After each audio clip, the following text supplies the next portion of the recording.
I'm gonna hit some. Oh, what the hell?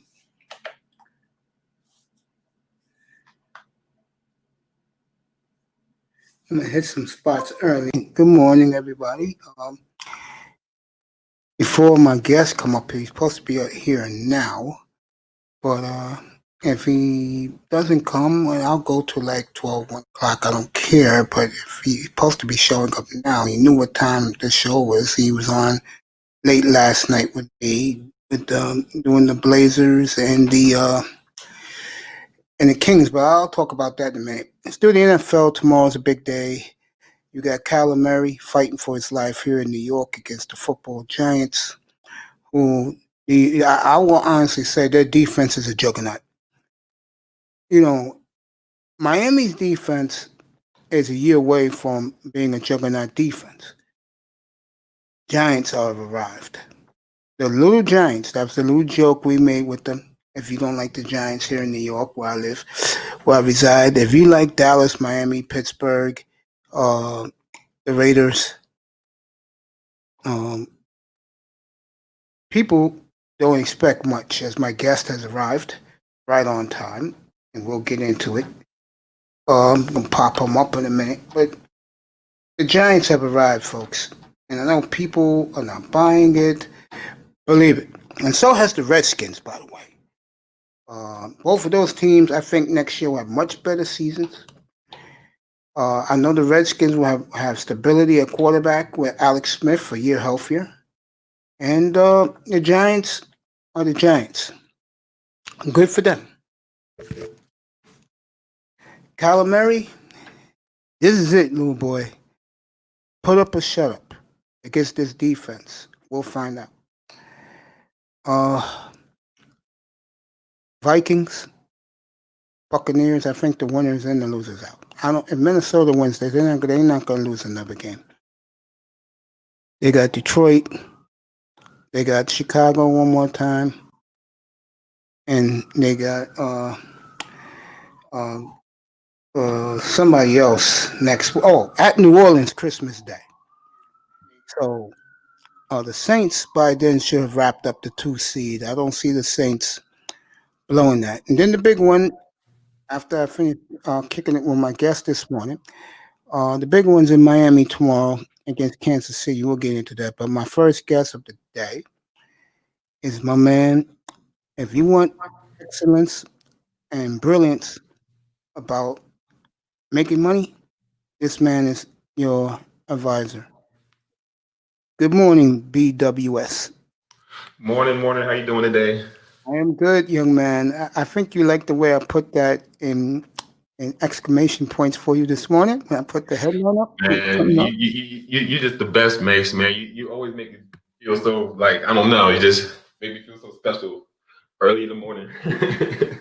Well, young man, unlike Alexander Bowles, who I had up here a couple of weeks ago, and he didn't dare. He said, I don't give my stock advice. And I told him, why the hell you think I put you up here to talk BS?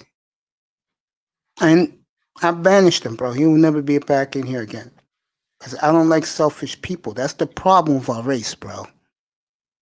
Here's an example. I bring you up here for stock advice for the audience, and you say, I don't give it up. Come on, man. Come on. My friend, sleep well? Yeah, I did. Just getting myself acclimated and all that. Got me some little oatmeal and all that good stuff. Get my breakfast ready. Well, I particularly ate early because I knew I was having you at this time. So I had my usual bacon, slightly cooked with some and a well done plain bagel with no butter. I hate butter and margarine. And it hit the spot in a nice 12-ounce cup of coffee. So I'm good this morning. Yeah, go ahead, young man. Go ahead. Give your. The floor is yours. Okay, well, good morning. Thanks again for having me on. Yeah, I just wanted to talk because there are a few things that's happened over the past week or so with the market. So I just wanted to give people, the update of what's been happening. The first thing is we've had 2 new IPOs, 2 new stocks that have been introduced into the market. One is DoorDash. I'm sure everybody's familiar with DoorDash, and Oh then the yeah, other what's one up, is BM? Good morning. yeah. So DoorDash and Airbnb um have their first day in the market on Friday. Hmm. So these are two stocks that I think a lot of people have been you know have been very familiar with, and I'm think a lot of people have utilized them a lot more during this pandemic. Like I know, especially DoorDash, and people have using Airbnb as opposed to the going to hotels and stuff. Yeah. But right now, both of those stocks, they when they came out, the price of them are so high right now. I wouldn't even recommend touching either one of these stocks right now, at least for the next couple of months. The both of the stocks, they doubled in value the day that they came out. And usually what that means is that the company or the shareholders of the company drove the price higher so that they can make more money off their debut, their IPO. So they're really overvalued right now. So Hmm. right now, I'm just telling a lot of people, anybody who's in the stock market just should really just hold off for right now because there's a lot of volatility and is probably due for a correction. Whereas the stock market actually has been going up so high, it's been going up to new records. Usually, when something goes up so high so quickly, it's bound to slow down or go down eventually. So between the stock market and then also Bitcoin's another thing that's been flying up recently. I'm telling people to kind of hold off on that right now because it's kind of maxed out how high it can go Yeah, my at this nephew point. invested in Bitcoin and crypto.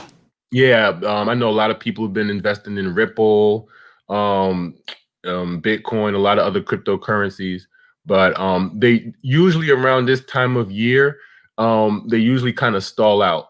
So I would tell people I wouldn't recommend buying any other cryptos right now until maybe January or so, because it might be due for a correction. And usually when a price goes up super high, it has to it has to come back down to earth, and Yeah. that's usually called a correction, and then the price might go down for a little bit before it even attempts to go back higher. So right now, it's looking like there's a correction in Bitcoin, and there's Yeah. due to be a correction in the market soon as well. So I would kind of hold off a little bit, and I would kind of wait a little bit.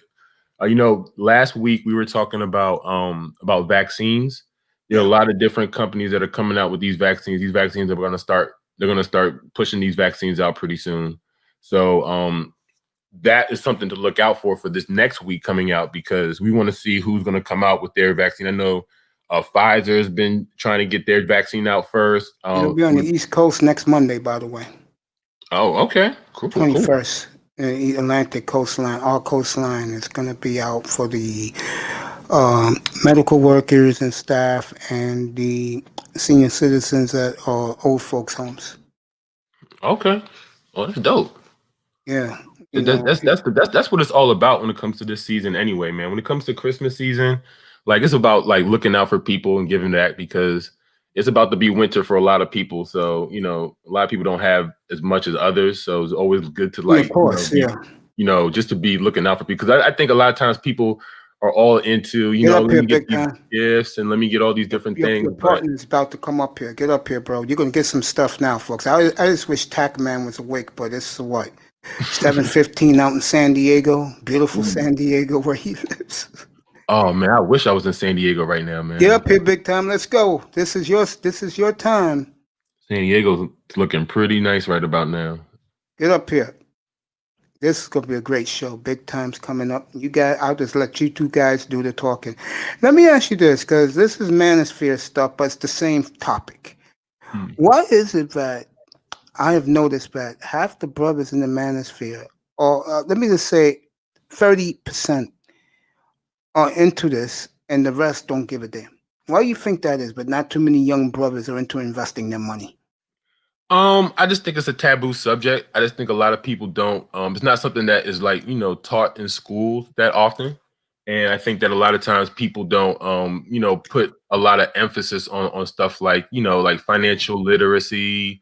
People don't know much about doing their taxes. People don't know much about balancing the checkbook and stuff like that. So I just feel like especially for us, for our people. I think that the way society is built is built for us to be consumers. Yes, It's not really built exactly. for us Yeah, I to agree be with that. I agree. savers or to be people who who really manage their money. It's more about spending, spending, spending, and it's really unfortunate because we have so much spending power. We have so much. I mean, we if black people were if black people stopped paying for stuff today, the economy would probably the economy would probably just shatter because we fuel the economy so much in so many different ways. I mean, so many different things like the music that we listen to, the things that we watch on TV is always promoting black people in particular to consume, consume, consume, consume. Bye, bye, bye. Don't save, save, save. Big time. Get your ass up here. Em, you want to come up here, talk business and money in business? Get up here. This is what this show is about, folks. This is sports is later on. I may do a legacy boys later on, which is I gotta reach see if Dwayne's available. Guys like that available. I'll put the banner up after this show is over. I would like to take this show as long as I can do it. As long as big time, would you get up here, please? Stop drinking your coffee. Any of you guys in the chat, come on up. You want to talk investments, money? Why don't you talk a little bit about some money out there about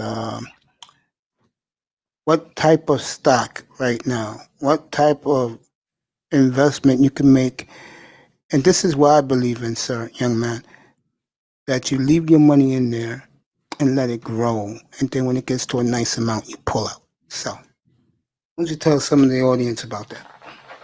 Yeah, I mean, like I was speaking on it a little bit last week. It's always good to look into the market because there's no other way that you could have your money grow faster. Excuse me, I'm laughing because Big Time put an extra S on his title because this is his thing, man. Cha-ching, cha-ching.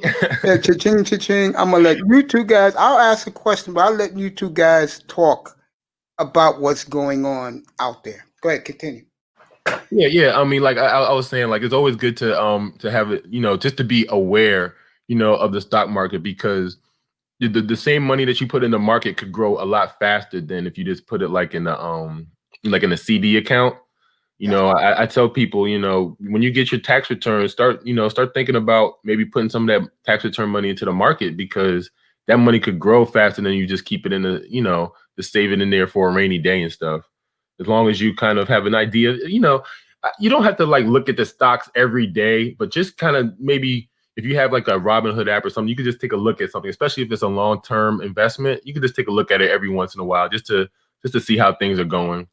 And usually what happens is if you invest in one or two stocks, you'll probably, if you have like a Robinhood app or any type of app like that, you'll get notifications if something crazy happens. Like if there's like some crazy thing that happens Yeah, in the market or something, you'll get a notification. So people are like, "Oh, what's gonna happen with my money? I don't want to know." I get my No. white envelope every 3 months. Tell me what mine's is doing. Mine's is growing by leaps and bounds. Dwayne, I need you for today, sir.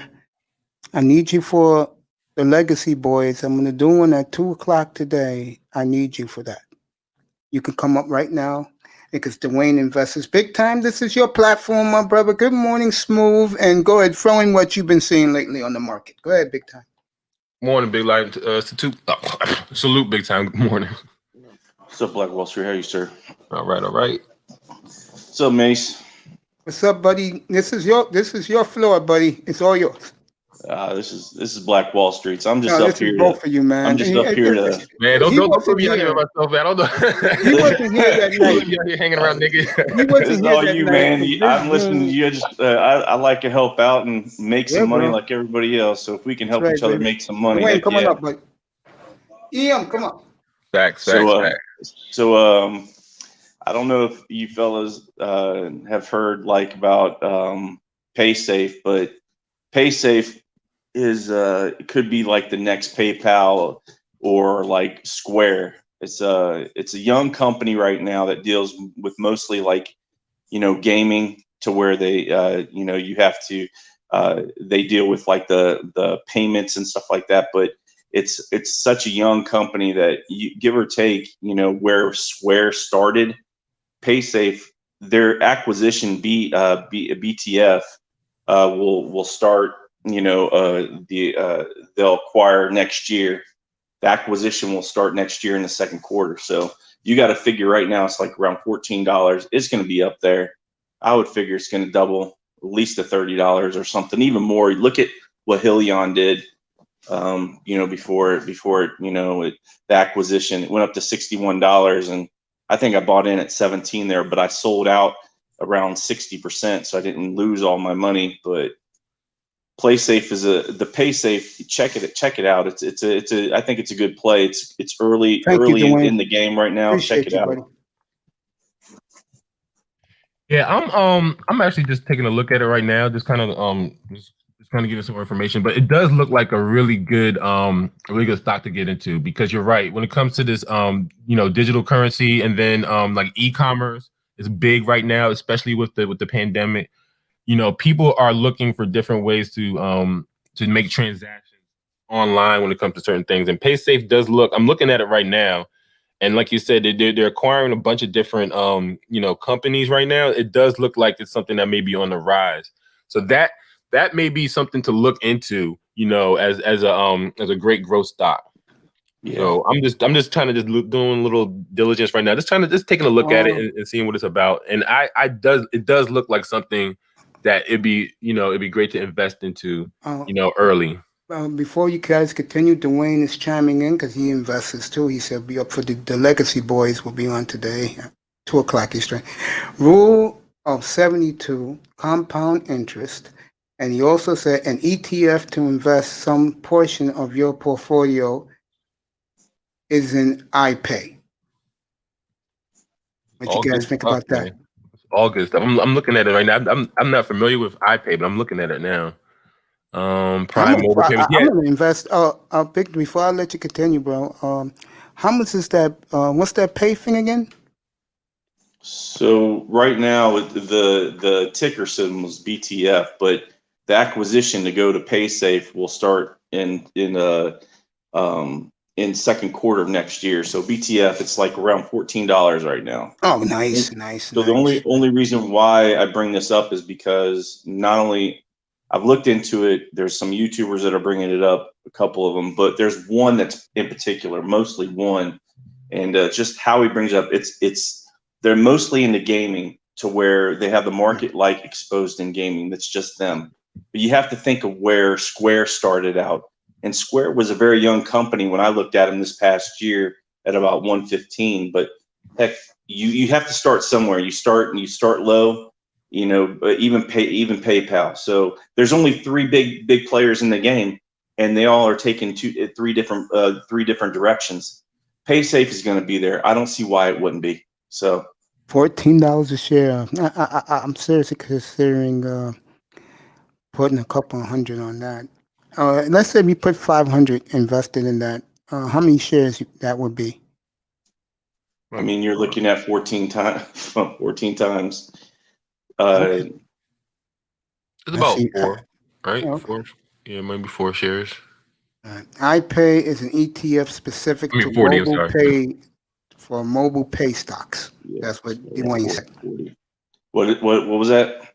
He said iPay is an ETF specifically to buy your stocks online, on your phone, on your mobile phone. That's what he just said in the chat. I wish he would come up here and give his expertise with both of you, but you two guys are outstanding. The only guy that's missing out of this is Tack. I wish Tackman was here. Then we would feel that. Dwayne brings up a valid point there, and he brought it up before, and I think we've talked about this even with earlier on with Tack when we started all this. Is listen, if you don't trust yourself in just one, just investing in one company, which you shouldn't just invest all your eggs in one basket. ETFs are very good just because they put multiple companies in this big EFT exchange. All right, so that you consistently compared to, like, let's say a mutual fund, index mutual fund, that most of the time ETFs are consistently changing. And what they do is the reason why the percentage is so much better to get into is because they're consistently He's up changing here. these He's up companies here. over and over again to consistently keep that that percentage high. That's why ETFs are so good. You also consistently change in and out as much as you want to out of ETFs compared to, let's say, a stock or a mutual fund where you only can buy a share per that day, but ETFs you can exchange consistently that day over and over again. But ETFs are the way to go if you don't want to buy into just one company and you feel good about multiple companies. So Go ahead, big boy. I couldn't have said it better. Good morning, by They the way. are. Good morning, Salute. gentlemen. Salute, Good salute. morning. The ETFs are a easy way for you to invest in the market, a little safer than investing in just one particular stock, and you get the benefit of having a managed account without having to pay the fees of a manager of that account. So along with what Big Time said, you have that as well, because you basically are riding the wagon or shadowing or riding alongside someone who's managing the purchase of all those different stocks in a particular category and getting the benefit of it without having to do all that research all the time, looking up whether or not a company has filed a S3 or a shelf application, all those things. You just sit back, put your money there, and according to the index, it'll rise. It's a good thing. You have them for semiconductors, you have them for pharmaceutical companies, you have them for cannabis companies. A lot of people are getting into cannabis as far as stocks. Well, you can buy an ETF called YOLO, YOLO, and you can reap the benefits of all those cannabis stocks and also reap the expertise of someone who's choosing the correct ones at the moment. So those ETFs are good. I just came in, man. I heard. I had a calm night. Okay. I didn't do much. Okay, big boy. Watched a movie and fell asleep to it. Okay. You know me. I'm not the nosy wart, my brother. I mean, Yeah. I was up all No. night. I was up half the night doing the NBA last night up here. It was a good night. Had a good No. night last night. Yeah, I heard John But Wall had a good game. yeah, I saw some of that. But the Blazers looked awesome, bro. They looked awesome. Portland, bro. I'm Yeah. telling you, big time. You could purport all you want, bro. You're gonna have to get through Portland to have your dynasty, bro. I'm a Black Wall Street. I watched you a little bit yesterday. Yeah. I heard you. He Portland's looking solid, man. They're looking like a complete team for sure. Yeah, man, boy, they played with the Kings. Melo was awesome last night. That was the best I seen Melo, and that was an exhibition game, bro. Melo was He's still sick, bro. playing? Oh yeah. I said that tongue in cheek. He comes off the bench. You know what Portland did last night was with I'm a serious opponent in the West. They started their second string in the second half and just totally toyed with Sacramento. Yeah, it was. I mean, they're looking really sharp. They're looking really sharp for sure. I told people that. I mean, LA Portland would be great. They play very early in the new season, December 27th. Both early games are in LA, by the way. They play the 27th of December, and I think they play the 3rd or the 4th in January in LA. So I'll have that here, of course. Go ahead, fellas. It's your platform. Keep talking about stocks. Yeah, I just wanted to piggyback on what Big Time and Finn's fan were saying. Like, ETFs is a great way to get into the market, because each ETF is basically a group of similar stocks. So whatever sector that you're interested in, you can find a group of stocks that you can invest in together as an ETF. So like, he was talking about the cannabis stocks. So if you're into the cannabis, because there's legalized cannabis pretty much around the whole country. So Yeah. that might be a great one to get into. And then also anything Hold on a second, Ma. Hold on a second. I got you, bro. I got you on mute, big bro. Don't worry about it. I got you. Go man, everybody wants to know about these stocks, man. That's what's up. Tell mom I said hello. Okay, keep talking, fellas. Yeah, so like energy stocks, Tesla's been going, it's been huge. The Neo stock. There's another energy stock that I'm looking into also called Plug Power. They're alternative energy as well, but alternative energy in general seems to be blowing up right now. So ETF for that may be something to look into. So like there's a lot of different ETFs. I mean, there's hundreds of ETFs.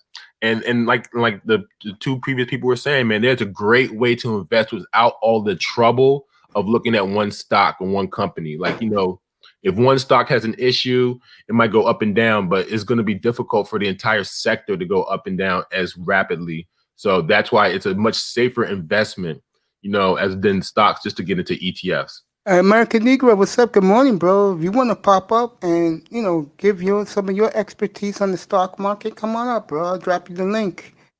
This is what this show is about, folks. And I got 3 tremendous brothers who know what the hell they talking about when you want to invest your money, where to invest, who to invest. Go ahead, big time. So I'm piggybacking off Dwayne, so I'm gonna throw out MJO. Check out MJO. Another one that's just a company is Canopy Growth. That's cannabis. So Canopy Growth is the one that's actually consistently growing right now. The others have fallen behind. This one's a fairly young company, and I expect it's gonna double or triple, I think. But listen, I mean, the fact of the matter is that even though it's not, Congress hasn't,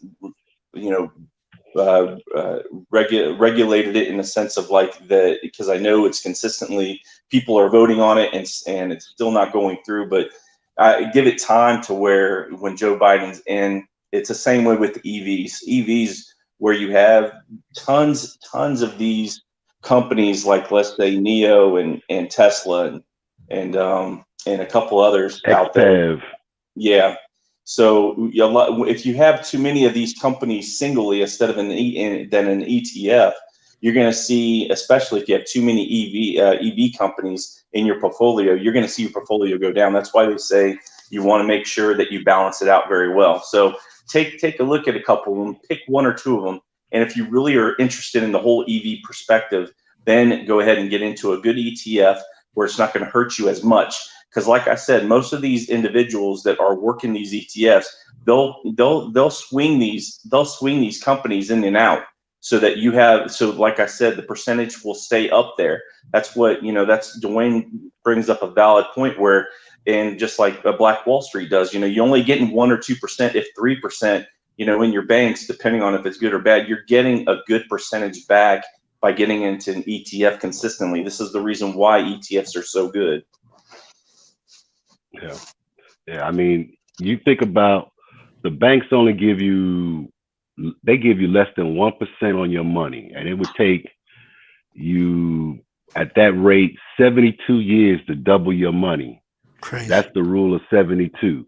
So now if you could double your money in say 6 years with the right mutual fund or managed account, that's a lot better. And that's why I was saying don't put large amounts of money in a savings account, because while the bank is getting 12% and doing all the things and building skyscrapers, they're giving you pennies on your money. Meanwhile, they taking your money and building things and reaping profits 10, 12 times. So when you think about it, you put your money in a mutual fund of some sort, or if you're gonna dabble in stocks and you don't want to risk a lot, put it in an ETF. That way you know that somebody is managing it and you're also getting a better percentage. Now, it's okay to have a savings account for those break glass in case of emergency type situations, the $5,000-$10,000 that you would need maybe to bury somebody, or, you know, cover an emergency surgery of some sort if you didn't have medical coverage. That's fine, all well and good. But to put your money in a savings account thinking that that's going to be your nest egg, that's the wrong course of action, or a slower course of action that's not going to get you the proper bang for your investment money, when you could do it in some safer ways that'll get you a better interest rate. Facts. It's all facts. All facts. You know, As people kind of get more, you know, like we were talking about when we first started the show, like one of the biggest problems with our community is just the lack of financial literacy. And a Facts. lot of people just are not aware of these things. You know, they're not aware of the rule of 72. I I mean, a lot of also black think, people yep, I don't also even. think, fellas, and I think everybody here will agree, especially the two brothers on the panel. Black people, for the most part, are scared to take a risk. The 92, 89 octane, because they're in with the man every day at the job, and you know things happen, you know, and those guys teach them how to do it. But for the most part, most African Americans, they're scared to take a risk, especially with their money, because they don't, like you just said, Black Wall Street. They don't understand. They Yeah, don't yep, understand that the money works for them, so it make their lives easier as they get older. yeah. I mean, nobody wants to work in their 70s, No, and but you scary see a is lot of happening now people. You more and see more. it, yeah. You see a lot more. You see the Walmart greeter, the person at the drive-in that's maybe even retired, Yeah, or you know, because family situation, they have to now take care of a grandchild, you sad, know, isn't it? because of something that happened with the child or children, and now they're raising the grandchild, I saw a or in couple of some white cases the women. great grandchild. They had a story here. This will bring you back some memories, Dwayne, on Eyewitness News. A couple of years ago, I think it was like 2017, where they had these 70 somethings ladies, and they said the reason why they're still working, they put their kids through college, their grandkids through college. They put their kids Yeah, through college, and you could read between the lines. What happened was those no good SOBs never paid their grandmother or their mother back from what she did for them. yep, yep. And those student loans, they come at you. That's why now the the child, the student doesn't sign the guarantor Facts, portion of it. It's the facts. parent or the grandparent that's signing it, because they know that so many young kids are defaulting on those loans that it's easy to make the parent or grandparent pay. Yeah, That's such facts. a it's such a nasty business, Dwayne. I used to work in student loans. So when you have a private company compared to working with a federal loans, they don't give you too much to work with. And when you have these kids calling in asking for help, they don't know how to ask for it. In these private companies, especially the one that I work for, they you have to ask. You have to ask for help, because if you don't, the representative cannot sit there and help them. So Yeah, you can throw out, I'm just saying, if you ever deal with this, anybody that's listening, or if you know somebody that's dealing with this, I'll tell you some tricks of the trade, that if they're not asking for help, the rep can't help you. But the rep, in a sense, if they're a good rep, they can kind of like throw little innuendos out there to, like, give you little clues. But if they do ask for help, there's not very much that they can do besides, of course, you have a year of each, or 6 months to a year of each, of deferment and forbearance period. And this is throughout the loan. They only give you a year to 2 years. That's it. So you could have, you could be on a loan for 15 years. It's usually a 20-year loan, and they're only giving you a year to 2 years of that. After that, and you got to think these kids are just coming out of college. They're just coming out of college, and their percentage rate could be up to 12%, as high as I've seen it, 12%. And they're paying an outrageous amount per month, and they owe quite a bit. There's no way that they can live unless they're living with their mom and dad. And trying to find a consistent job, trying to get out, is ridiculous. So, as a rep, a good rep would sit there and say, listen, you only have a certain amount of time with this. If this is all you can do, I understand that. But you have to understand that, taking it into consideration that I would use it partially here and there, because if you use it all, it is gone, and there's nothing that you can do about it. They don't take it serious. They don't, these individuals are young. When you have these companies like Fannie Mae and Freddie Mac taking advantage of these kids, and now, if I don't know if y'all knew, but they ended up creating a credit card so that these kids, if they fall into financial issues, when they're in school, they can use a credit card. Well, my goodness, you're not. What's the interest rate on that? Yeah, exactly. Like probably 24 to 30%. Well, 24, 25% probably. But I mean, these kids are not. I mean, I get it. Like, oh my goodness. Like now they're putting themselves in more debt. But this company is taking advantage. Like what? It's just ridiculous, man. It's just like it's a full cycle of just some big corps taking. Man, it's just bad. And these kids, I don't know, man. It flips my mind when you sit there and see this happening. It's just bad, man. And that's the reason why, I decided to get more financial education. Smart. And that's why, I try to help people either in the state of Ohio and New York and some other states that if they want to better their financial situation, they can reach out and we can have a conversation. Big boss. See if I can help them. Go ahead, Dwayne. No, go ahead, man. I was just going to say the big boss will be with me at 2:00. We're finally going to get Legacy Boys out there big time. I guess you will skip it. No, watch it. I have to learn. There's nothing wrong with learning about something.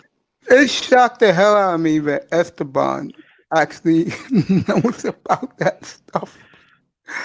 He picked a great player to be his hero, Manny Fernandez, because he was some player, but that's later. Oh yeah, Manny was an animal, man. He was an important cog of that no-name defense. Yes, he was, boy. We're going to see another dynasty in 2 years. Speaking of that, I want to skip the Wall Street for a quick second. This is for you, big time. This will make you furious. Patrick Mahomes this week was interviewed by the Miami media. We get right back to stock market, and I'm gonna let Black Wall Street give more expertise. We got plenty of time to do this. And he said, quote, in the Miami Herald, Tua is a good game manager right now. He'll be a great game manager in the future. I was thinking about That's what Mahomes said? Yeah, I was thinking about you big time. So when we were on Mace, when we were on the other day, Ian was up here and I brought up a point and he said, you bring up a point because I was talking about managing the game and how there's different type of quarterback that manage the game in a different way. And he brought it up saying Mahomes said that. And I think that's great. I mean, because he was saying that, he was that Tua was far further ahead than where he was when he was learning.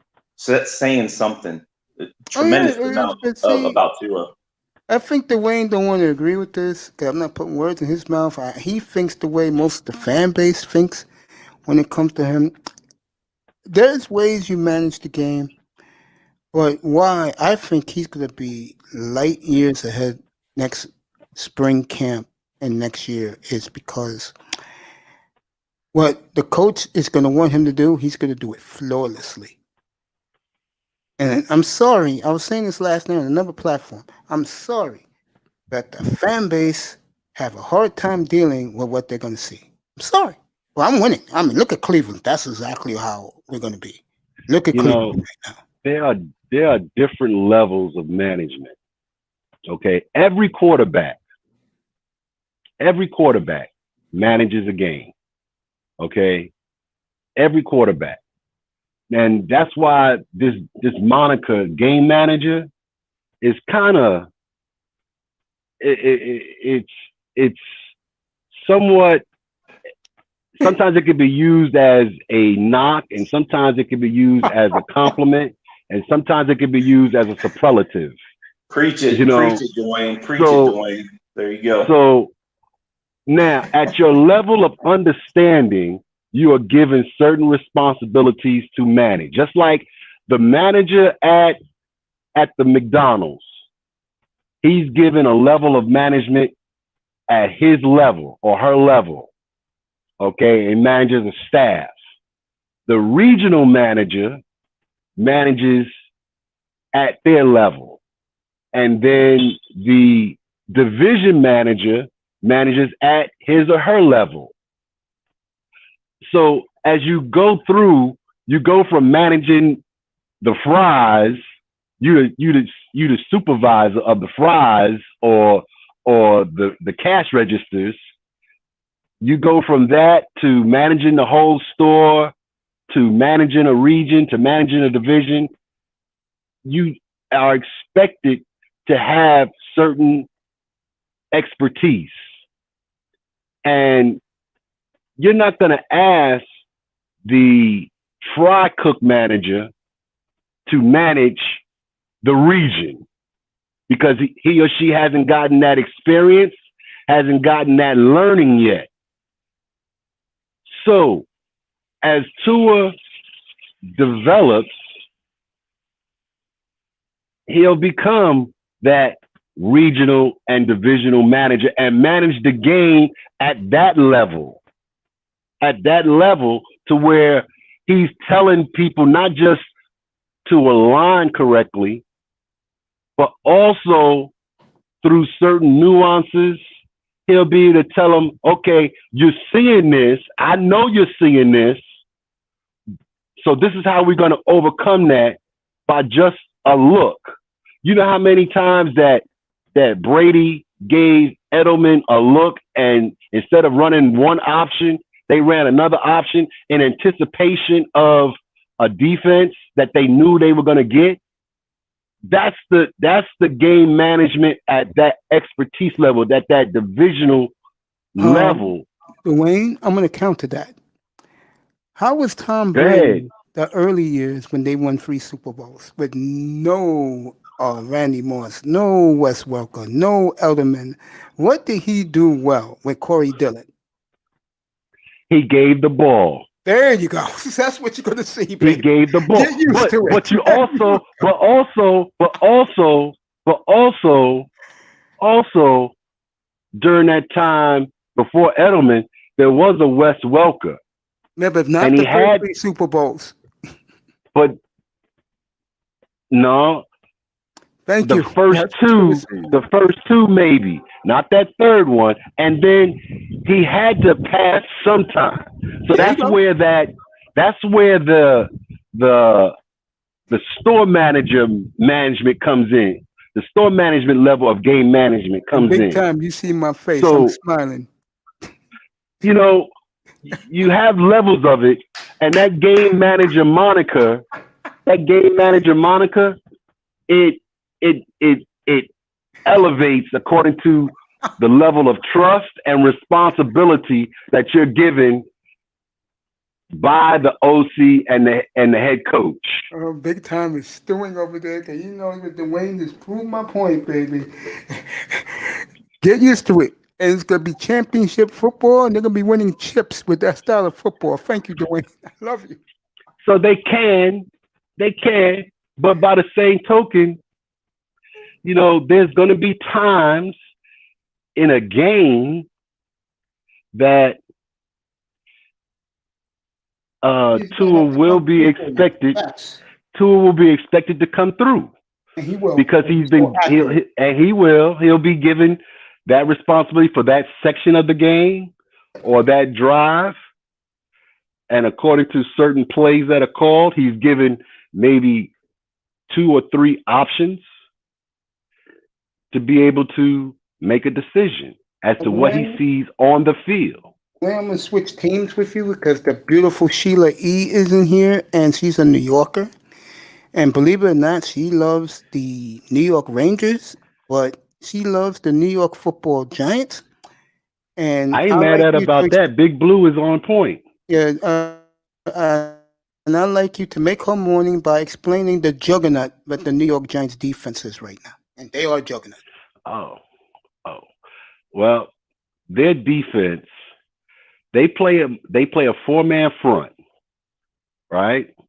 And they have the coverage linebackers that can both be physical in the run game and be more than adequate. They're not great, but more than adequate in coverage. And with Jabril Peppers and his speed, he can cover a lot of tight ends. That's giving them the ability to put the pass rush on with those 4 guys. And that's what you see. And they've had the discipline to keep their lanes, their rush lanes, to where they can keep containment on a quarterback like Russell Wilson. Now they got another challenge coming up. Last week. They got another great challenge coming up with the Cardinals. Yeah, and I their think schedule is a little harder than the Redskins. But if they can get this game, that would set them up for a good end of the season run. I'm not saying they're gonna go 4-0, but the Cardinals are reeling right now, so this is a good time to get the Cardinals. Yeah, they are. And you got enough tape because normally you get 3 games worth of tape from each team. And baby girl, the reason why I let my brother Dwayne, Big Boss, give you the info because he follows the Giants like I do the Seahawks, so he knows better than I do. Yeah, and they have enough tape with positive defensive plays on the Cardinals to develop a scheme that could, I don't want to say negate, because you're not going to negate Kyler Murray or D-Hop, but they can be in that game. And with Daniel Jones coming back, possibly in this game, their offense jumps up another notch. So it's going to be a good game. Is that game in New York? Yeah, I think it is. In the Meadowlands. Yeah. So even though home field right now, this season is null and void because there's no crowds, but having that West Coast team travel to the East Coast is another good thing as far as the Giants are concerned. I don't know what the line is, but it shouldn't be more than 5. It was I can tell you right now, I got it right here. You know I gotta get the odds up. I got it right in front of me. It shouldn't be more than 5. No, it's not even 5. It's lower than that. I'll tell you right now. Giants, Arizona. Arizona is favored by a field goal. Yeah. And I figure that would mean that Arizona would be favored by 7 if they were playing in Arizona. 3 in New York, field goal. That means basically it's going to be the bookies think it's going to be a close game, and I do too. I think it'll be a close game as well. You have, like I said, if the Giants can maintain their rush discipline, their rush lane discipline, they have enough with Bradbury. I'm not saying he's going to hold D-Hop to no passes. I'm not saying that. They have enough defensive talent to stay in that game. And kudos to Patrick Graham. You know, he was the Dolphins defensive coordinator last year. Facts. He took that position as a, some people said it was lateral, but he also had assistant head coach title. So kudos to him. He is proving that that scheme can work, because the Dolphins, the Patriots, and the Giants are running that same scheme, except for the Dolphins are doing it in a 3-4, where you have a lot of people up at the line of scrimmage at for certain plays. So Patrick Graham, kudos to you. I wish him nothing but success in the future, as long as he's not playing the Dolphins. You're right about that. And what's next, baby girl? Sean Jones, what's up? Good morning. Do you think we're And going Sean to Jones, be better? never got your email, so you know what? I guess you didn't want the information. To answer this beautiful lady's question, do you think they're going to be better next week? Oh, hell yeah. They're going to be a lot better, baby. Going to have a full training camp, spring camp. Yeah, and they need to draft another wide receiver, and they need, and I wouldn't say they get that in the first round, because there's going to be wide receivers available later on, but you definitely need some more pieces on that offensive line. So that would be, again, another focus for me as a Giant fan. I would want them to get another offensive lineman in the first round. And that's why you want to hope that more quarterbacks get drafted in the top 10. The more quarterbacks drafted in the top 10, the more likely some of those quality offensive linemen could fall down to the mid-teens. Sweetie, what else you want to know, baby? Go ahead, put it in the chat room. I sent you something from the what you call that room? The Facebook room, and it didn't pop up, so I don't know why that hasn't been happening lately when I type in stuff for it to come up. But what I basically said to you, my dear, is I promise you'll get the best Nets, Giants, Mets, and Rangers coverage in here. I promise you that. Don't worry about it. Things are just scratching the surface in this room. Rangers? Yeah, she loves You mean the the Rangers. Islanders, man. You mean the Islanders. No, she You mean loves the the Islanders. Rangers. She loves the blue shirts. Oh, my. 94. That's where we part ways. 94 That's where was we her part year. ways. All right. Beautiful Sheila E's in here. Thanks for the info. You're welcome, baby girl. You know I'll take care of you. Be here tomorrow, 11 o'clock, pregame show. I'm going to do the Giants and the Cardinals. Trust me. I'll do, matter of fact, for you, I'll do that game first, because I have the rest of the early morning, though. I may even come on early tomorrow. I'm seriously considering coming on 8 o'clock in the morning to start it with like a tailgate and start Miami and Kansas City, because that is the game of the day tomorrow. Back to Wall Street. Go ahead, Black Wall Street. Talk about some more stocks and investments and some money ideas. Go ahead, sir.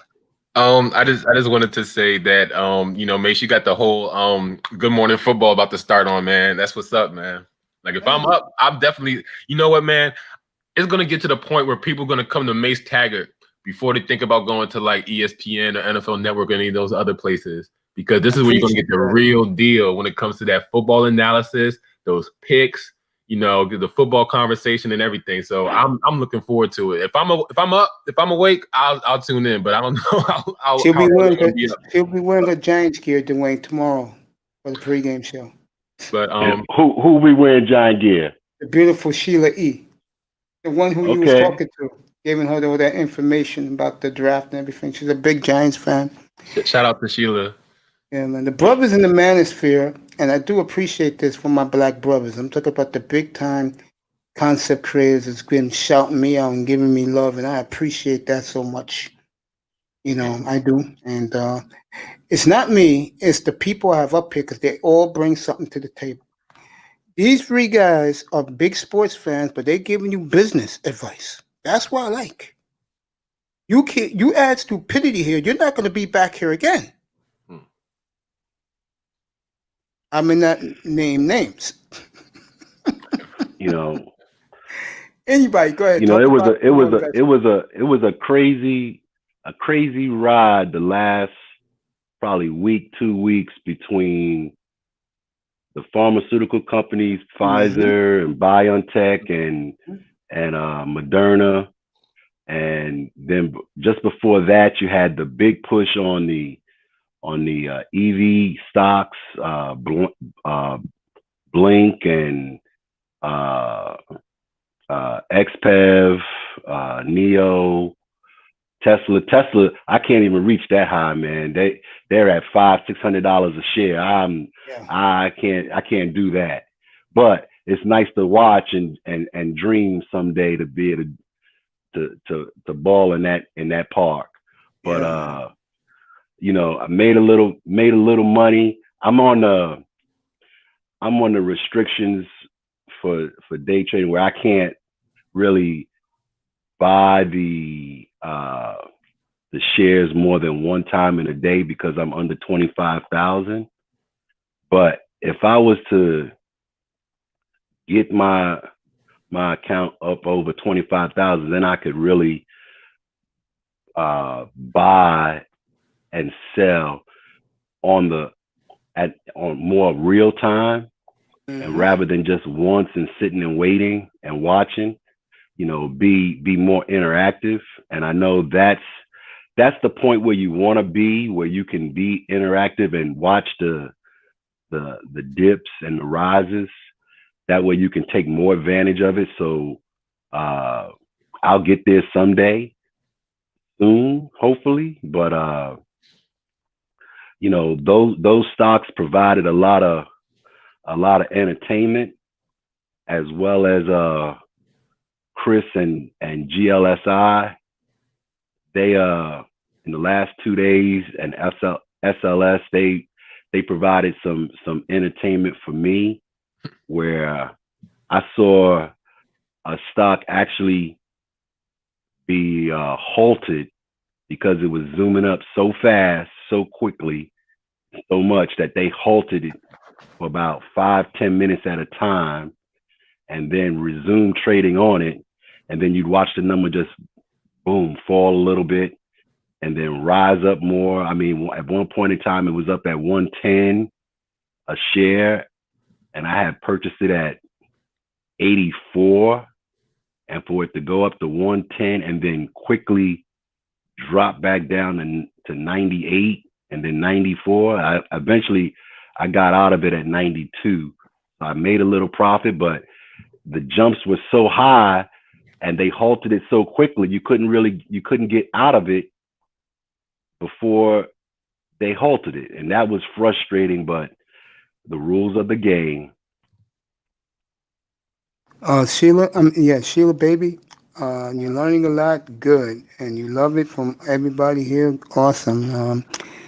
You know how I feel, and I appreciate you, and You know, everybody in the chat room listening to this stuff.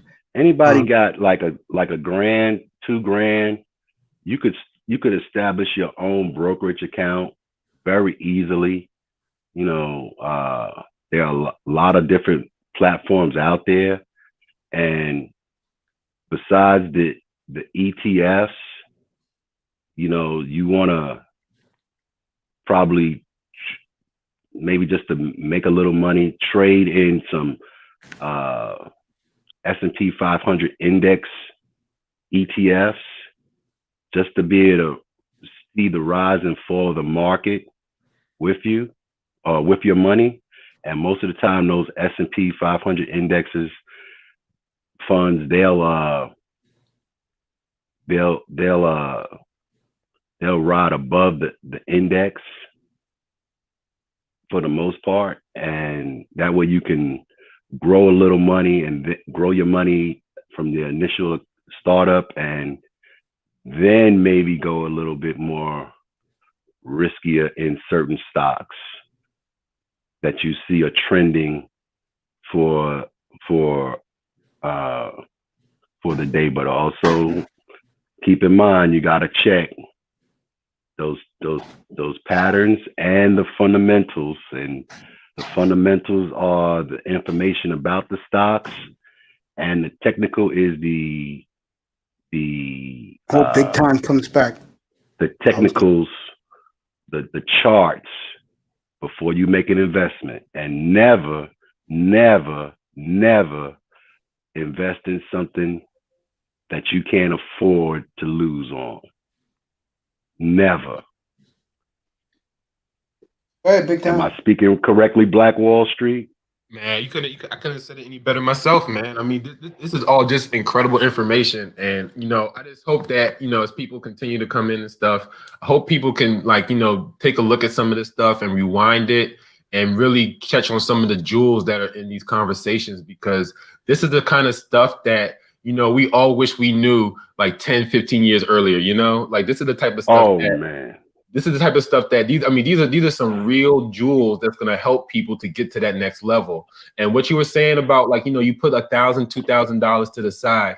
My hope is that if people can really get some information from these conversations, by the time they get their tax return next year, they can use some of that tax return money to really start building that that financial foundation that's going to really help them the next couple of years, because this is great stuff, man. And I just want to thank Mace again for helping people to come together to have these type of conversations, because you're right, we don't have these type of conversations, especially in the manosphere and in the space. And these conversations are just as important as any other conversation that you have, because this is our future, Facts. I mean, you Absolutely. think about another, there's two things I'd like to just put out there as well. First you have an ETF that is specific to bonds. Now, a lot of people, they don't know anything about bonds, about convertible bonds and whatnot. I mean, and it doesn't take a lot, but you basically are loaning somebody, or loaning a company, or loaning a city or municipality money, and they're going to pay you back at an interest rate, and they're going to pay you every 6 months for the length of time of that bond, unless there's a change in interest rates. But if you don't want to really get into that, you can buy an ETF for those bonds.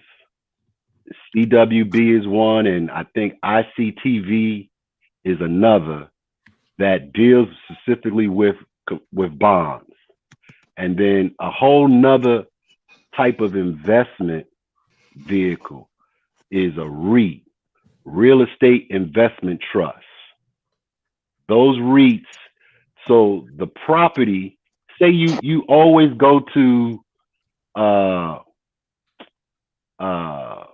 parking lot or a shopping mall every week, you going to buy products from that real estate, from that Walmart or that Home Depot. You go shopping there. Somebody is charging Home Depot or Walmart rent for that space. There are companies or trust companies that are into that. There are REITs that you can invest in, and their rate of return on the rents that they charge and the property values that they manage, you can invest in, and that's another more safer vehicle than individual stocks that you can invest your money in and have a good return. Maybe not the 300-400% return that you would get on investing in a stock, but you don't have as much risk as well. So that way your money is growing at a more constant rate, and you don't have to hold your money into a savings account getting 0.0000043%. You can invest your money, invest $500 in a REIT stock that's going to give you some compound interest on a daily and weekly and monthly basis. That's the thing, to put your money in vehicles that provide you compound interest on a daily, weekly, monthly basis rather than on a quarterly basis with a savings account and Go at ahead, a big bigger time. rate as well. Go ahead, big time.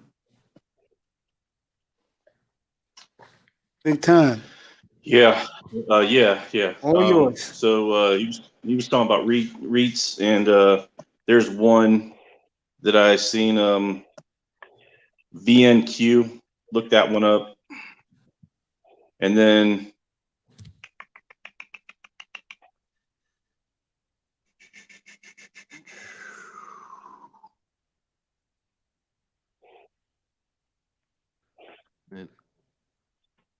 You said V is in Victor. yeah, VNQ. Okay.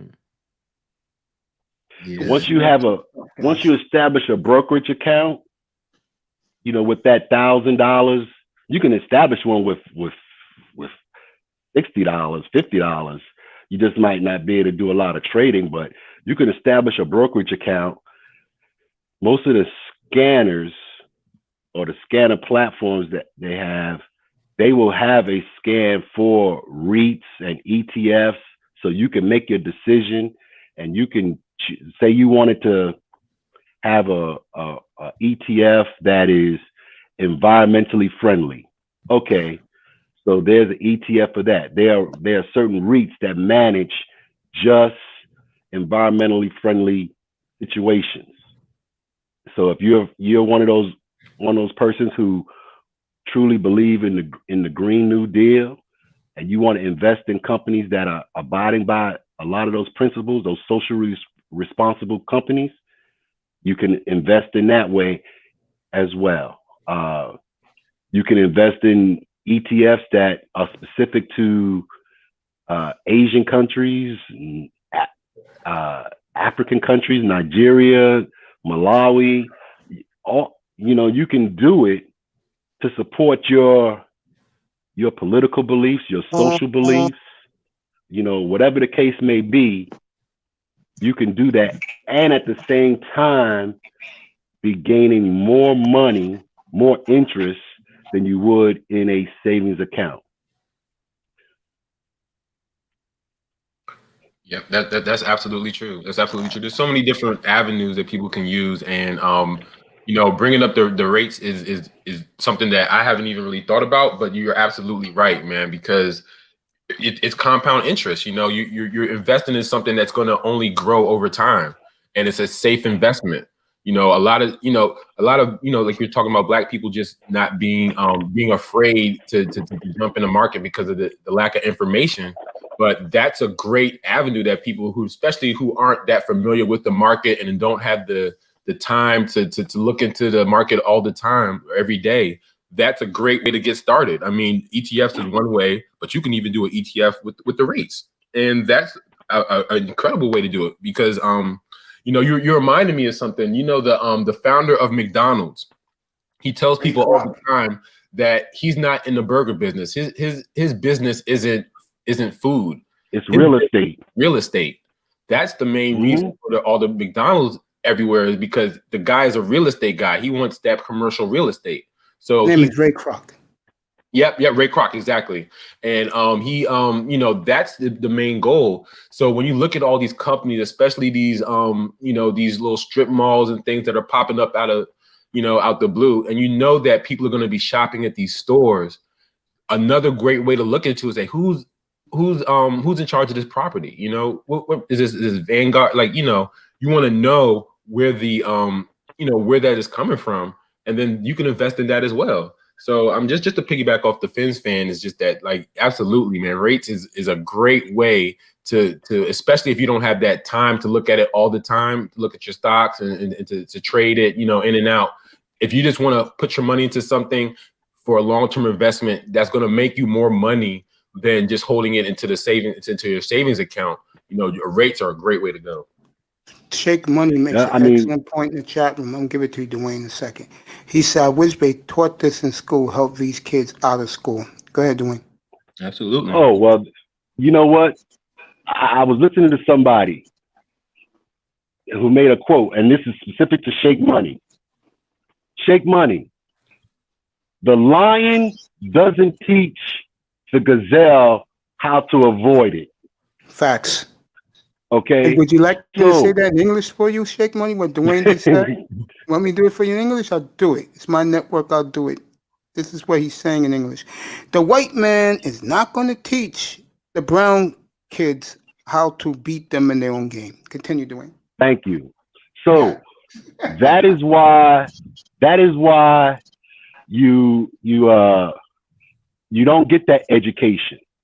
But that is why when we get it, we put it out there. We're supposed to put it out there. That's why I'm putting it out there, so that way others can learn from it.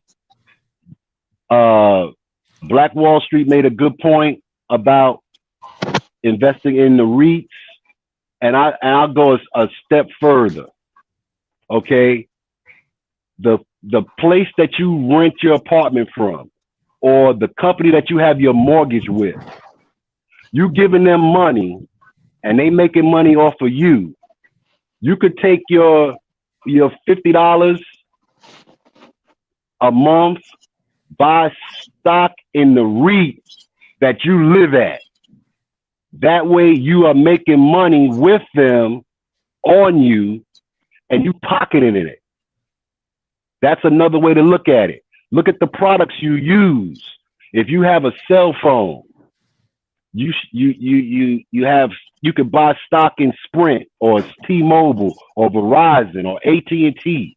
You could buy stock in them, and when they come time to pay dividends, which is not guaranteed, but most of those type of companies pay a dividend, they send you a check according to how well the stock did.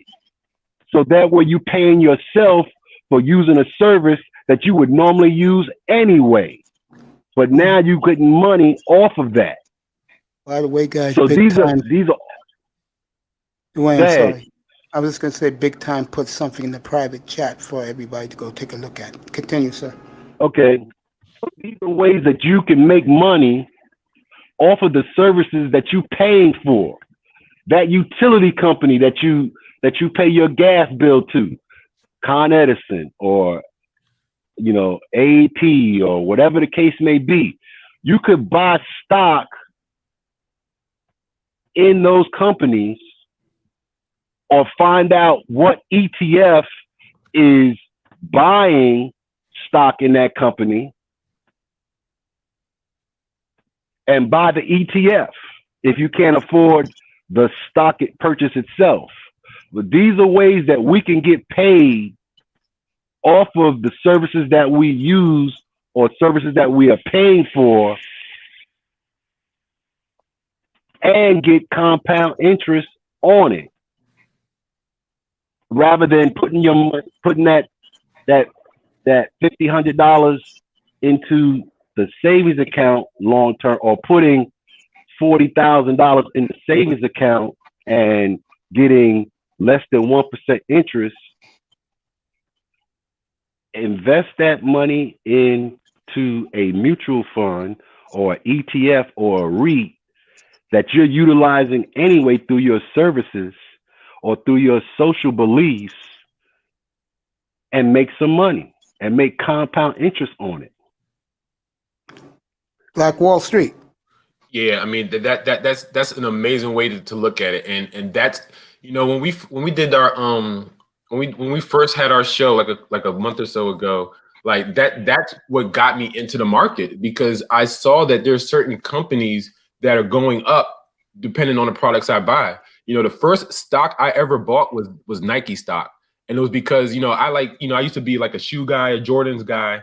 And I saw that, certain quarters, Nike stock would rise because of the increase in sales. And I just knew, for me personally, that was when the Jordans came out. They had some Jordans that came out that month.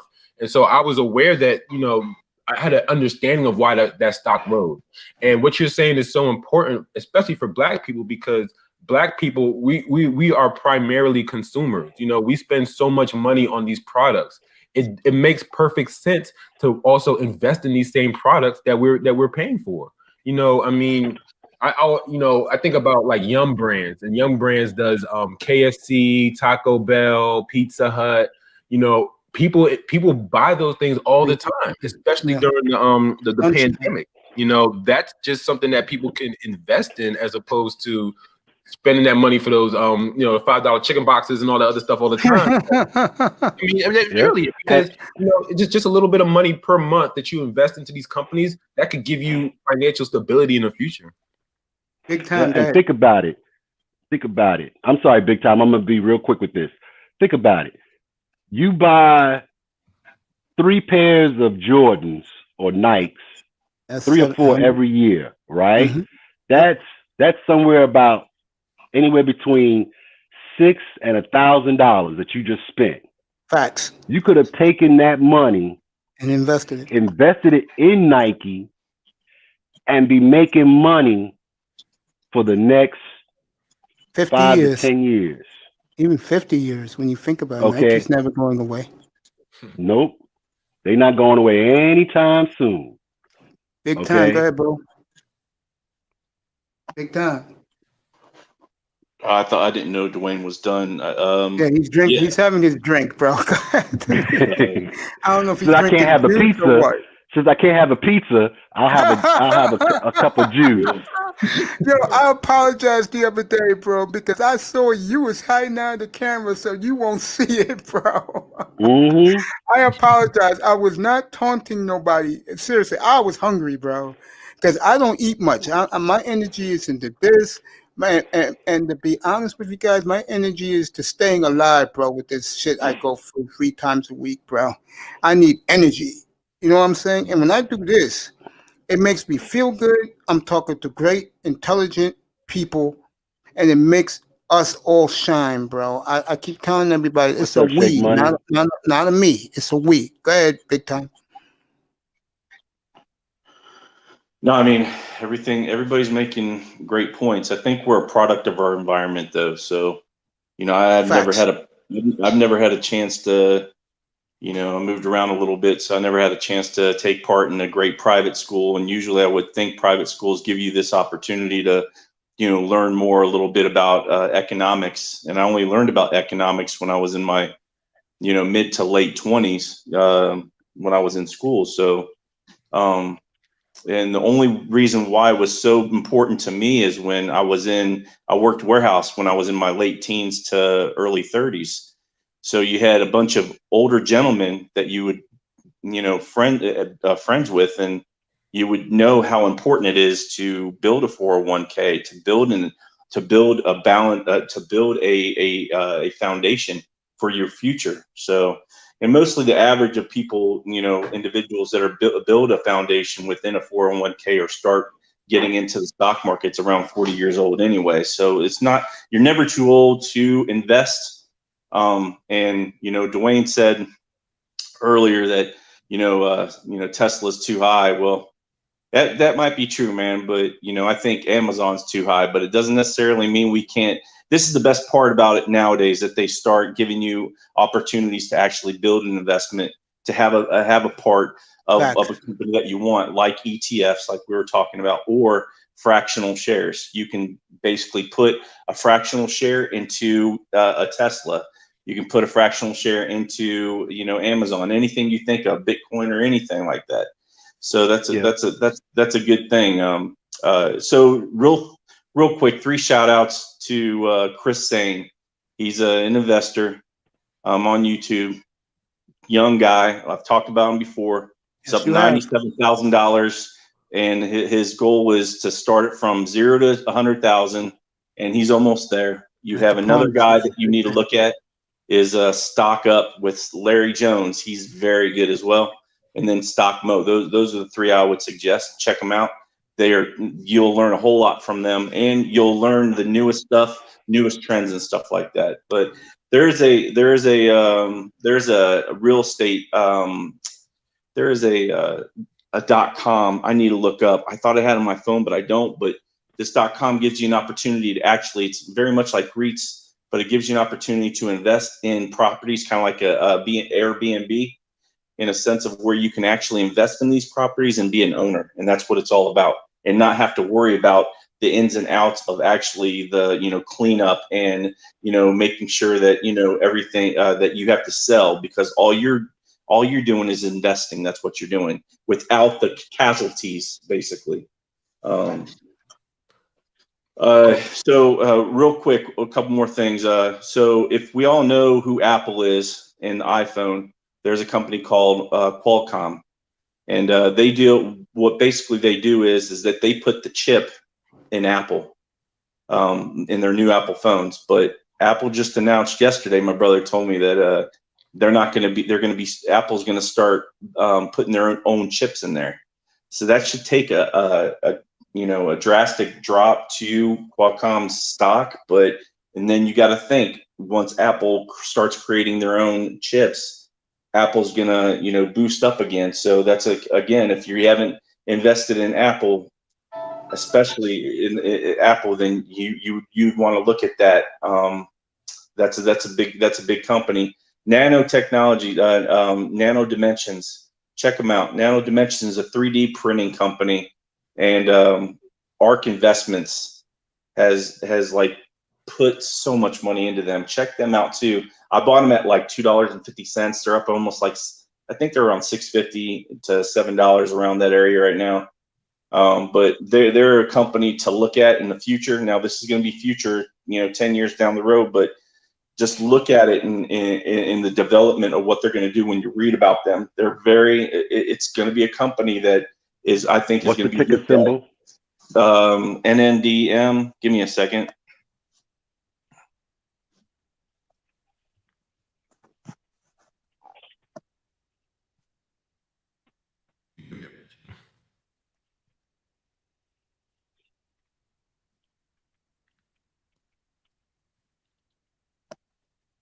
Yeah, it's NNDM. So check them out. They've people have been going off about them for a while. And Chris Zane, I think, was the one that actually, when I watched him a while back, he was the one who was bringing it up, and I looked at it. I went, man, I like what they bring to the table. Especially, like I said, ARK Investments is a company that invests in many of these penny stock companies and other things. But when they start moving their money into these companies, it's something to look at. So, but yeah, I mean. Listen, that you're never too old to invest. Even with like Dwayne and Black Wall Street, we're talking about. You get $1,500, $2,000. It's better to invest a little bit than not invest at all. You need to take that money and invest it, because that investment will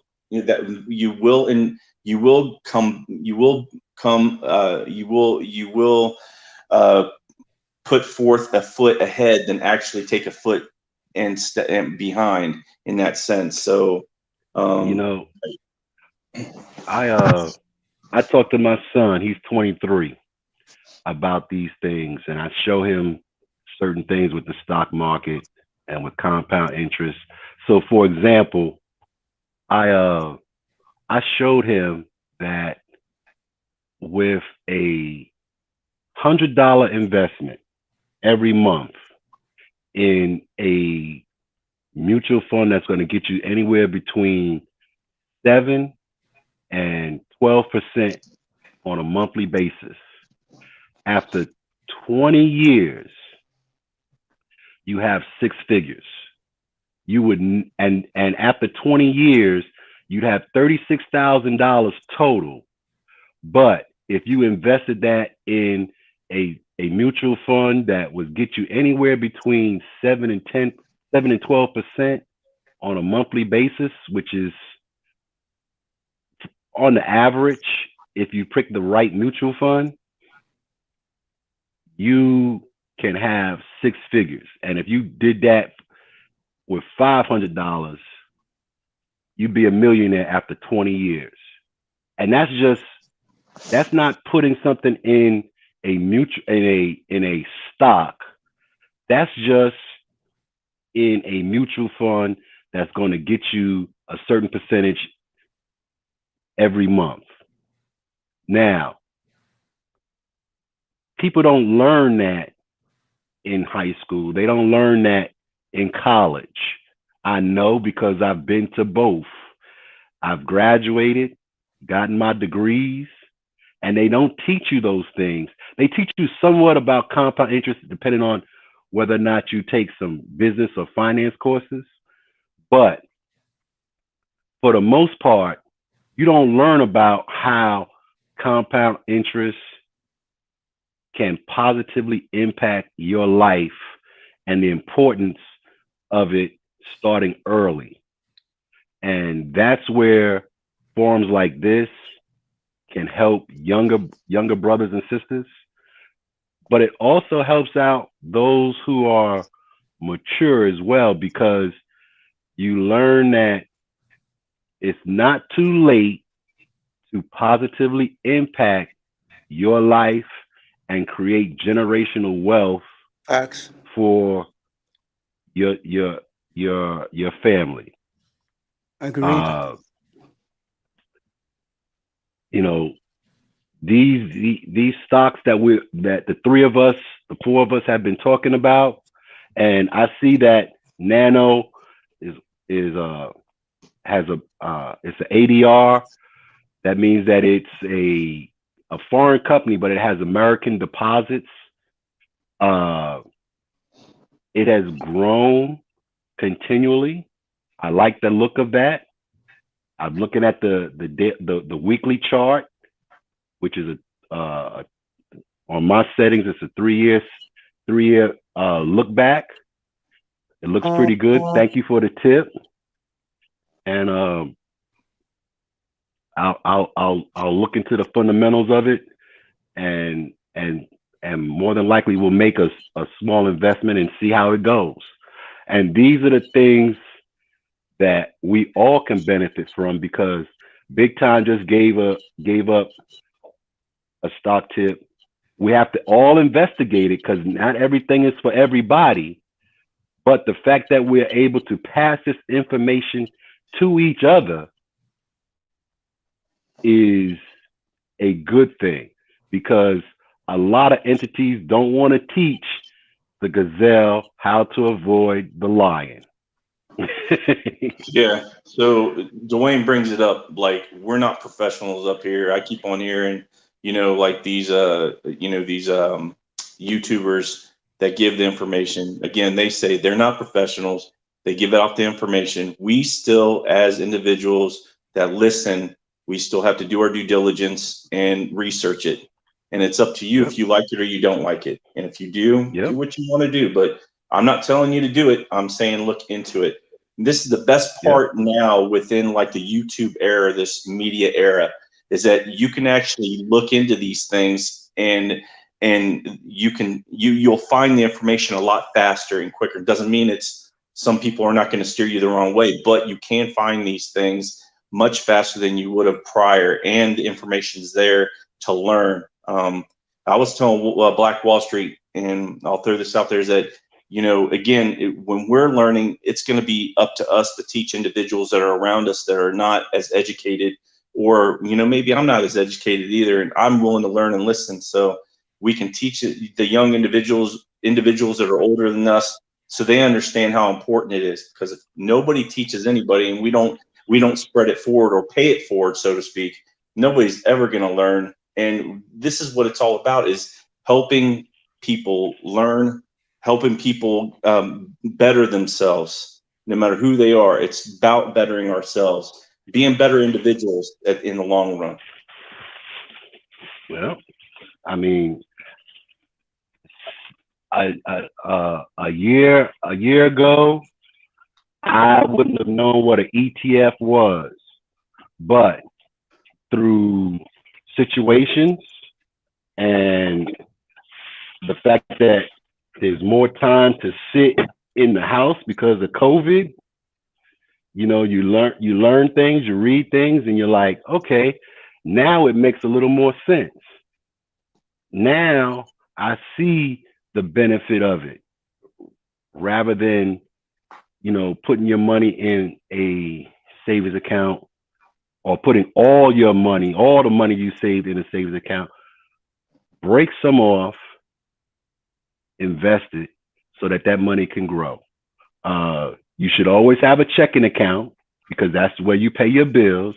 You should always have a savings account for those rainy day situations, but you also want to grow your money in certain vehicles, and you want to, I hate using big words because they use these words, diversify, but you should not put all your eggs in one basket. Buy some stock, buy some ETFs, buy some mutual funds, cover yourself with insurance so that if something catastrophic happens, your family's not negatively impacted. Have a will.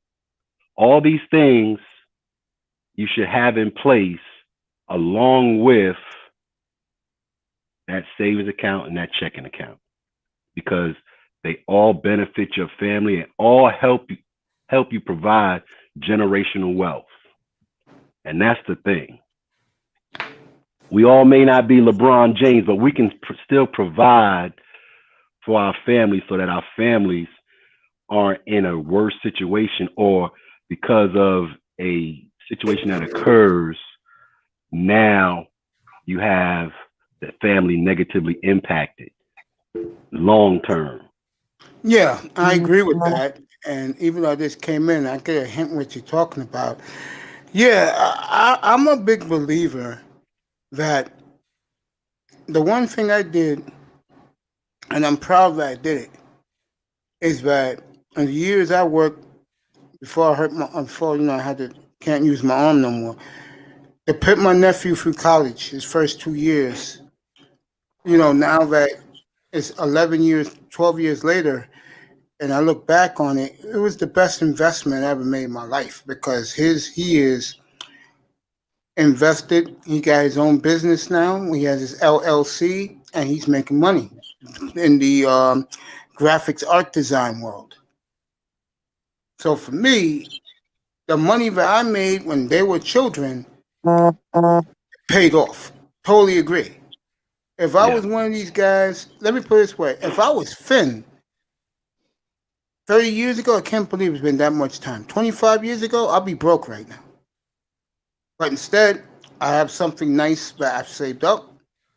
And my friends, some of them who work in the business world, investment world, they taking care of me. So I don't have a worry in the world other than Yeah. getting a kidney so I could live, 20, 30 years more. Other than that, I'm cool.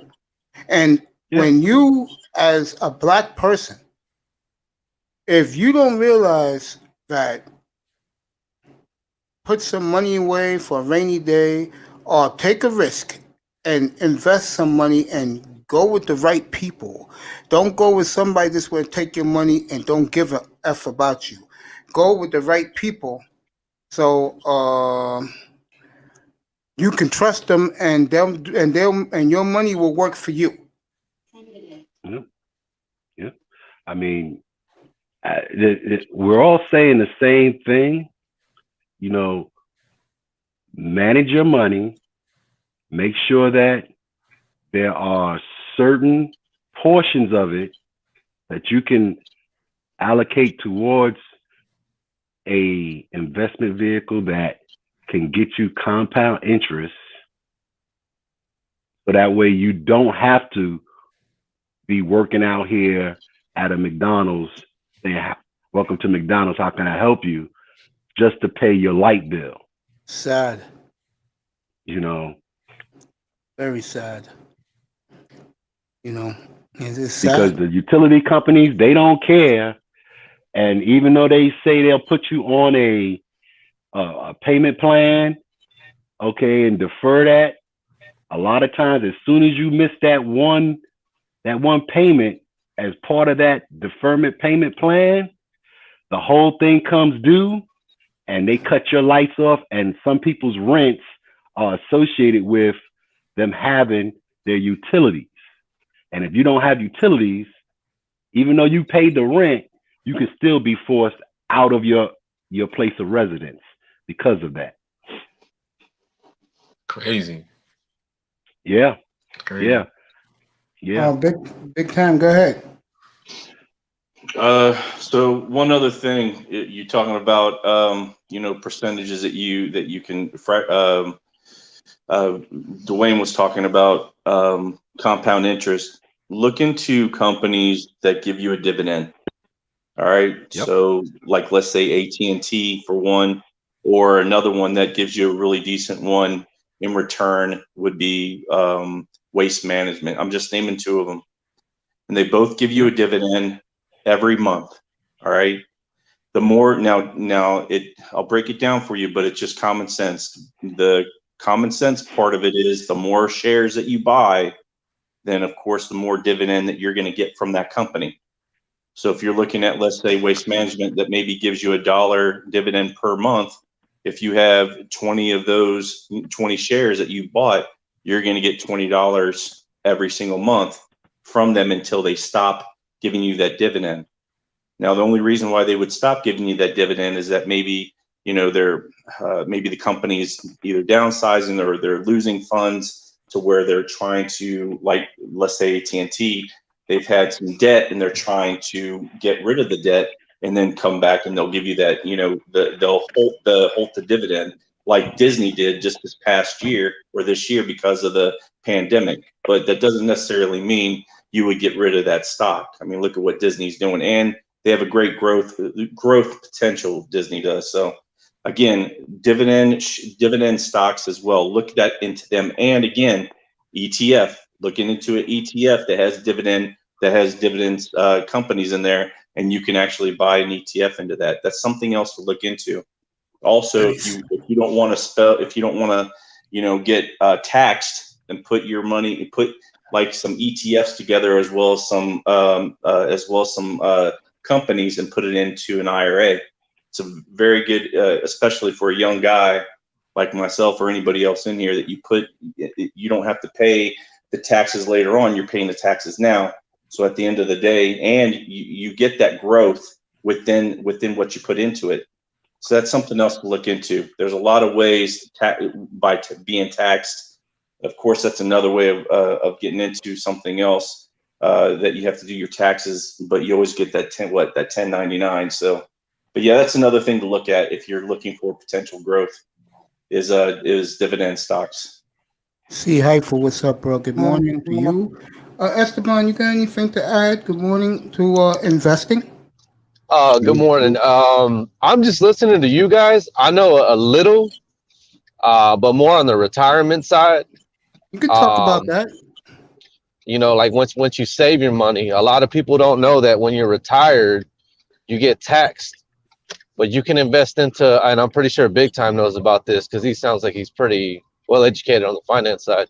You can invest into like Roth IRAs and stuff like that. But I was just enjoying listening to you guys talk. I mean, I just got off work and I'm just glad you guys are on, man. Good, You fruitful off for the conversation. weekend, or you got work tonight? No, I'm off for the weekend, man. Good for you, bro. Yeah, man. Now I'm just getting off and enjoying. We got some nice weather down here in Texas right now, bro. About to go Nice. when I get home, man, I'm gonna go hit a jog, dude. I don't care. I woke up about 2:00 my time and went to work, bro. I wasn't scheduled to come in till 5, but I'm like, you know what? I'm up already. I'm one of those people that when I wake up, man, I go back to sleep. Ah, man, dude, I try to wake up in an hour or two. I'm Yeah, wore that's out, me bro. too. I get off this show at 2, 3 in the morning. I'm back up at 5, bro. Yeah, no, I gotta stay awake, Start bro. my day. Yeah, so I'm gonna go hit a 5-6 mile jog, man. I'm gonna have the legacy part boys. That's can- about that. I'm gonna have the legacy boys. That's about the Great Dolphin franchise that starts at 2:00 Eastern. Dwayne said you already signed in. Hopefully, 72 logo will pop up, and we'll talk about old You Dolphin can stories, and we'll preview tomorrow's game. So if you want to come up. All you right. can yeah, that's dope. That's dope. All right, man. you can put your money, if you have a large amount of money, you could put your money, if you're in a retirement situation, you could put your money in an annuity, and depending on your tax situation, you can choose the correct annuity and get some of it and avoid some of that taxes. It'll pay you once it goes through the annuitized period, and you go through the payment period. You can make a choice of whether to pay you a certain amount every month or to pay you a percentage of the amount no matter what until the day you die. So, and you can have joint survivorship annuities where if one person dies, say you and your wife dies, it'll continue to pay you, or if you die, it'll continue to pay your wife for a period of time or until she passes. So you can set yourself up with an annuity once you have the retirement years and you can get that lump sum of money. You could then put that in an annuity to defer some of the taxes on that money. Like Wall Street. Hey man, I'm just piggybacking what you guys are saying. I mean, this is really great information, man. Like, this is, like I said, if I knew some of this stuff, 10, 15 years ago, man, where would I be right now? So this is just great information, man. And like you said, man, like when it comes to retirement, you have to look at how quickly you want that money to grow for you. And Fins fan, you were saying, just a little while ago, like if you could get some of that money, compound it into a REIT or an ETF, that money can grow over time much quicker than a lot of traditional vehicles that a lot of people have right now. And I tell people all the time, when they get their 401k information, really look into that stuff. Look and see where that money is going, because that's the money. That's your nest egg money. Like, you want that money to grow as exponentially as possible. So you want to really take the time and to look into what your money is doing, how your money is really working for you, and seeing if there's other ways that you can, build that faster or in a more efficient way for you. And like you said, everybody's different. Everybody has their own, their own preferences and the things that they like. But I just tell people, try to start with stuff that you're at least familiar with. That way you can get an understanding of why it's going up and down. And then you can invest in that, or like you said, just find similar companies, and then you could build it together and build your own type of portfolio, and what's happening with your money. A lot of Black people, we just don't necessarily know what this money is really doing for us. And if you really just put some more time into just being more aware of what's going on, you could really have a lot more control over your financial future.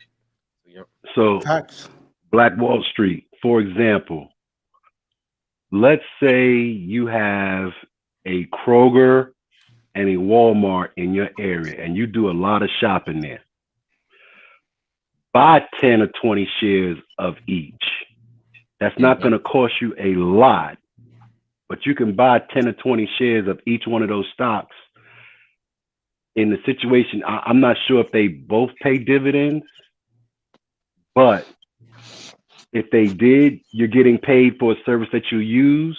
And also with the stock itself, you watching the rise and fall of it, you're making money on that stock, on that service that you're using anyway.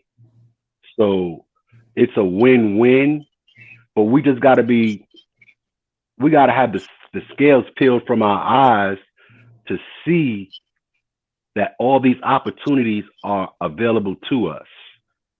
And you take it for the things that you use. You go shopping, you buy groceries. What's the biggest, if you got anywhere between a 7 and 16-year-old, what's some of the biggest gifts that you buy for them? Video games. So you go buy stock instead of, along with buying a video game, buy yourself stock in the video game, or bequeath it to your child, put it in their name, so that way, if you did pull it, you wouldn't have the capital gains tax on it because it's in their name. See, now you're talking. Dwayne, you got two little ones. That's why. Yeah, no, I'm just saying. I mean, that's a great way to flip it. You're right. When you put in their names, they're under their minors. So it's like buying insurance. You put the insurance in the children's name. So I mean, there's a lot of little things that I could tell you. Since I've gotten involved with certain things, I've learned a lot. You know, if anybody want to reach out to me, just hit me up on my email. I've put my email on posts before, but my email is sergeantgrio@live.com, and we can have a conversation. Absolutely, man. You definitely got to come up here on Saturdays too, man, because like this is great information, man. Definitely, stop by more often, man. We do this pretty much Saturday morning, so just to have a little bit of change of pace, just talk about the market and talk about finances, and the more the merrier, man. We definitely would love your input, man, because you definitely given us a lot of great information just today alone. So I really appreciate Dwayne, I got a little surprise for you. What's that? I'm negotiating to get your girl to be doing workout on this before this show comes on Saturday mornings. She wants to do it. Oh, okay. Okay. That would. I'm sure she'll put on I'm sure she'll put on a very informative. I tell you. She'll put on a very informative show. I'm sure about that. I would take either her or Pretty Kelly, but Pretty Kelly's a piece of work. Well, I'm gonna leave that alone. Yeah. Anyway, go ahead, Big Time. No, I'm gonna piggyback on it. Go ahead. Yeah, I just wanted to piggyback off the Walmart stock. We were actually talking about that last week. That's a great buy right now, not only because of the Black Friday, but also because they're going to be administering the vaccines as well. So that's a great play. I looked at their dividends is about 50 cents per share, but that's not bad, especially if it's a company that is going to grow. Like nobody thinks Walmart's going to go bankrupt anytime soon. But they making money during the COVID. Nobody stopped shopping. Exactly. So, once the restrictions are lifted, people are going to be buying food. They still going to have to buy food. These are things that are not they're not cyclical. They are constant. Yes. So car dealers. They go through their ups and downs. Okay. Video games, they go through their ups and downs. Christmas time, they go through it. They get a spike and then it somewhat peters out or peters off. But Kroger's, Walmart's, Giant Eagles, they stay constant. Pathmarks, A&Ps, they stay constant. Piggly Wiggly, they stay constant. People need food. Stay constant. Yes, they do. Okay. Yep. So if you can find a company ShopRite that you ShopRite as well, that not only you can invest in but can give you a dividend. So if you say you buy 100 shares, like Big Time was saying, you get 100 shares, and they even at 25 cents, that's $25 either quarterly or monthly or annually that you're getting that you wouldn't even get regardless. So that's easy money. That's easy money. X. Hey, what do you think about it?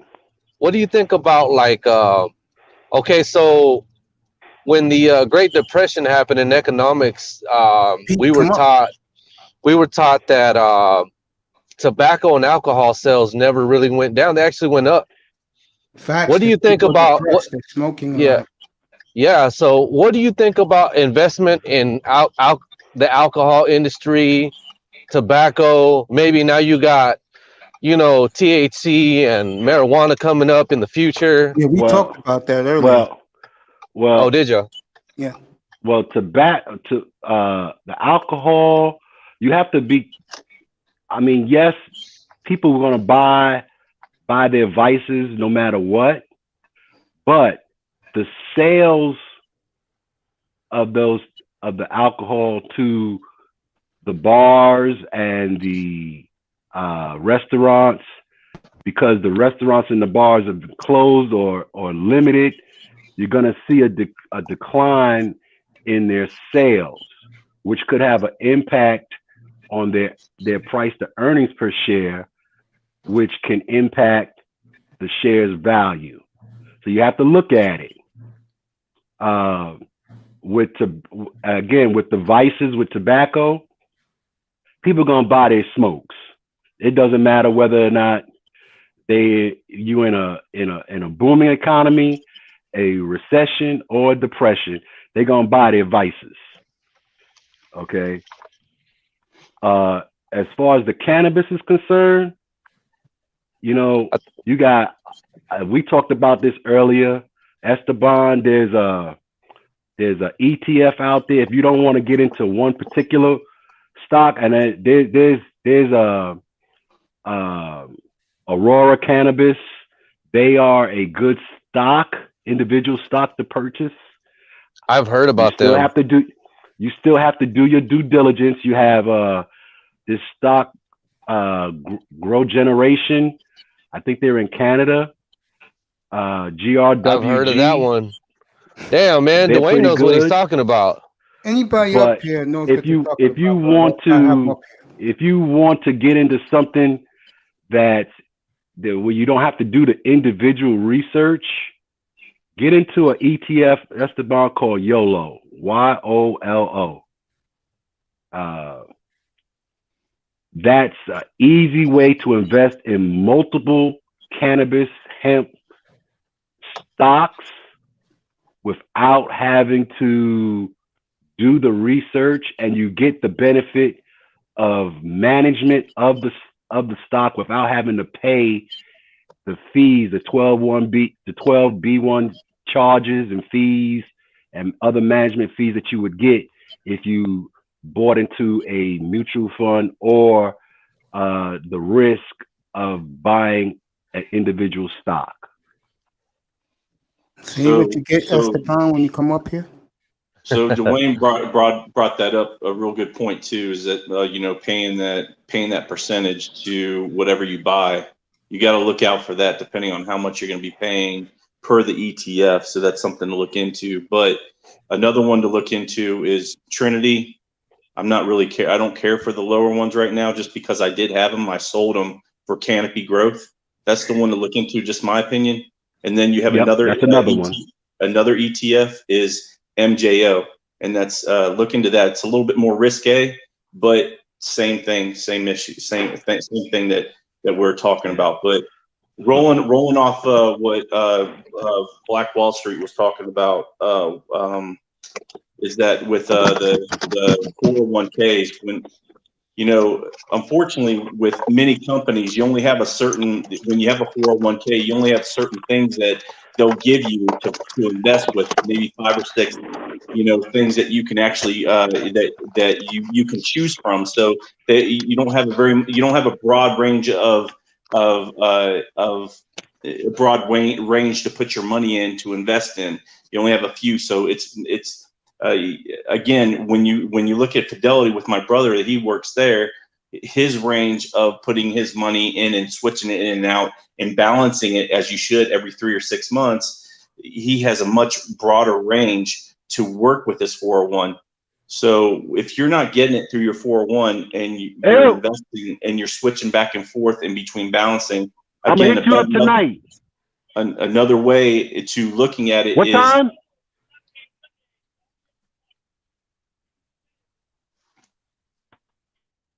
Another way to looking at it is to taking $1,500 and investing in your own IRA, or just investing and going into, let's say, a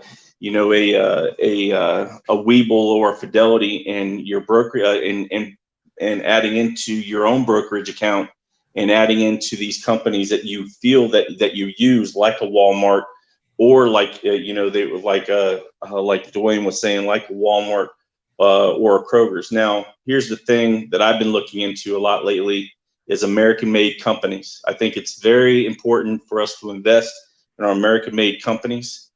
Even though I do invest outside of the United States, only problem is that it's very hard to find a company that is American-made and actually builds and is a true American-made company, and they create their product here. Yeti is a company that's American-made, and it was founded by two brothers, I think, if I'm correct on this. But a lot of their products, some of their products are made overseas within, I think, the Philippines. If I'm correct on that, I could be wrong.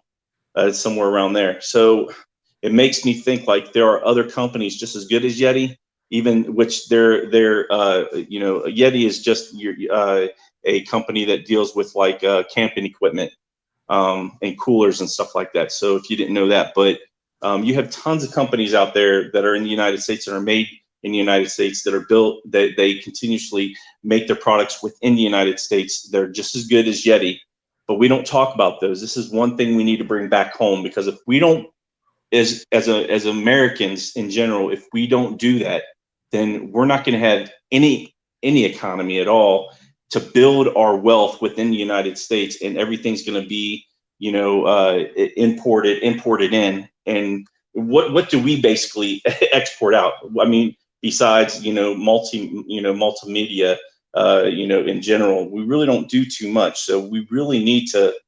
I know this is long, but we really need to focus on buying our American companies within our American companies. That's something that we should look into going forward as buyers.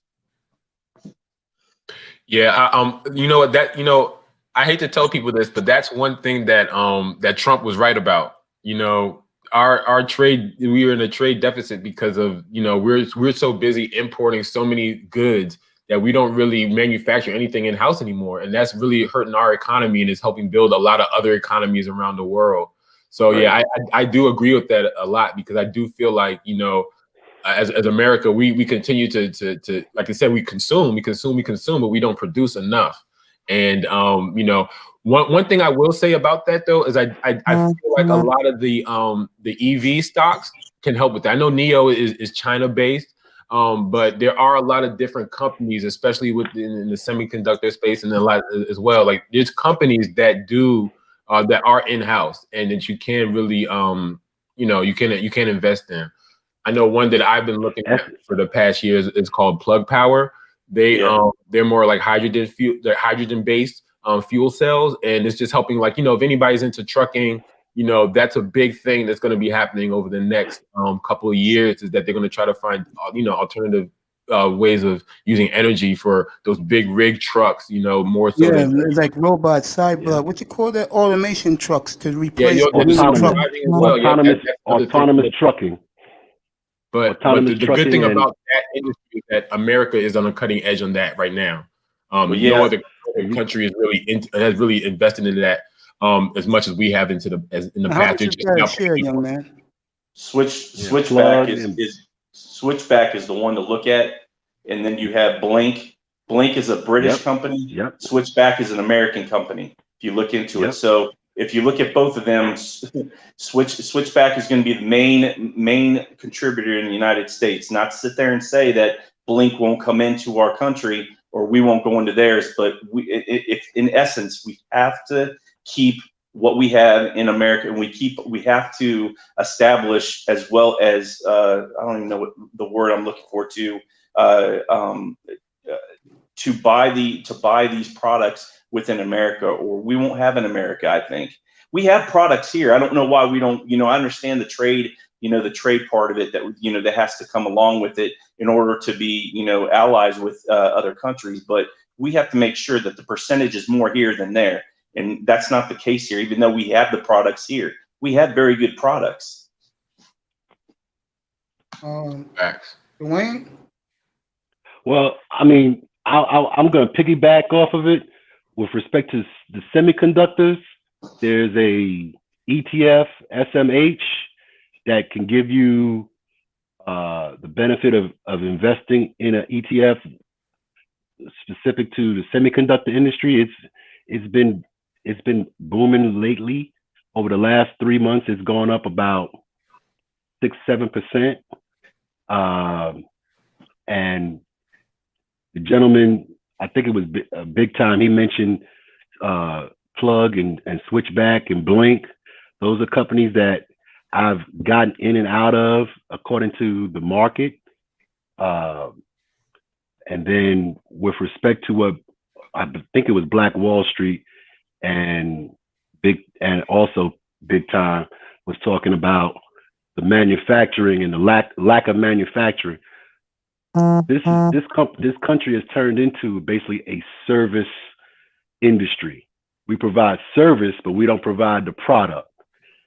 That's because taxes have been beneficial to moving industries outside of the United States, and then allowing these companies to move their products back in without having to pay the taxes. So they're benefiting twice. They're getting lower production costs and not having to pay taxes.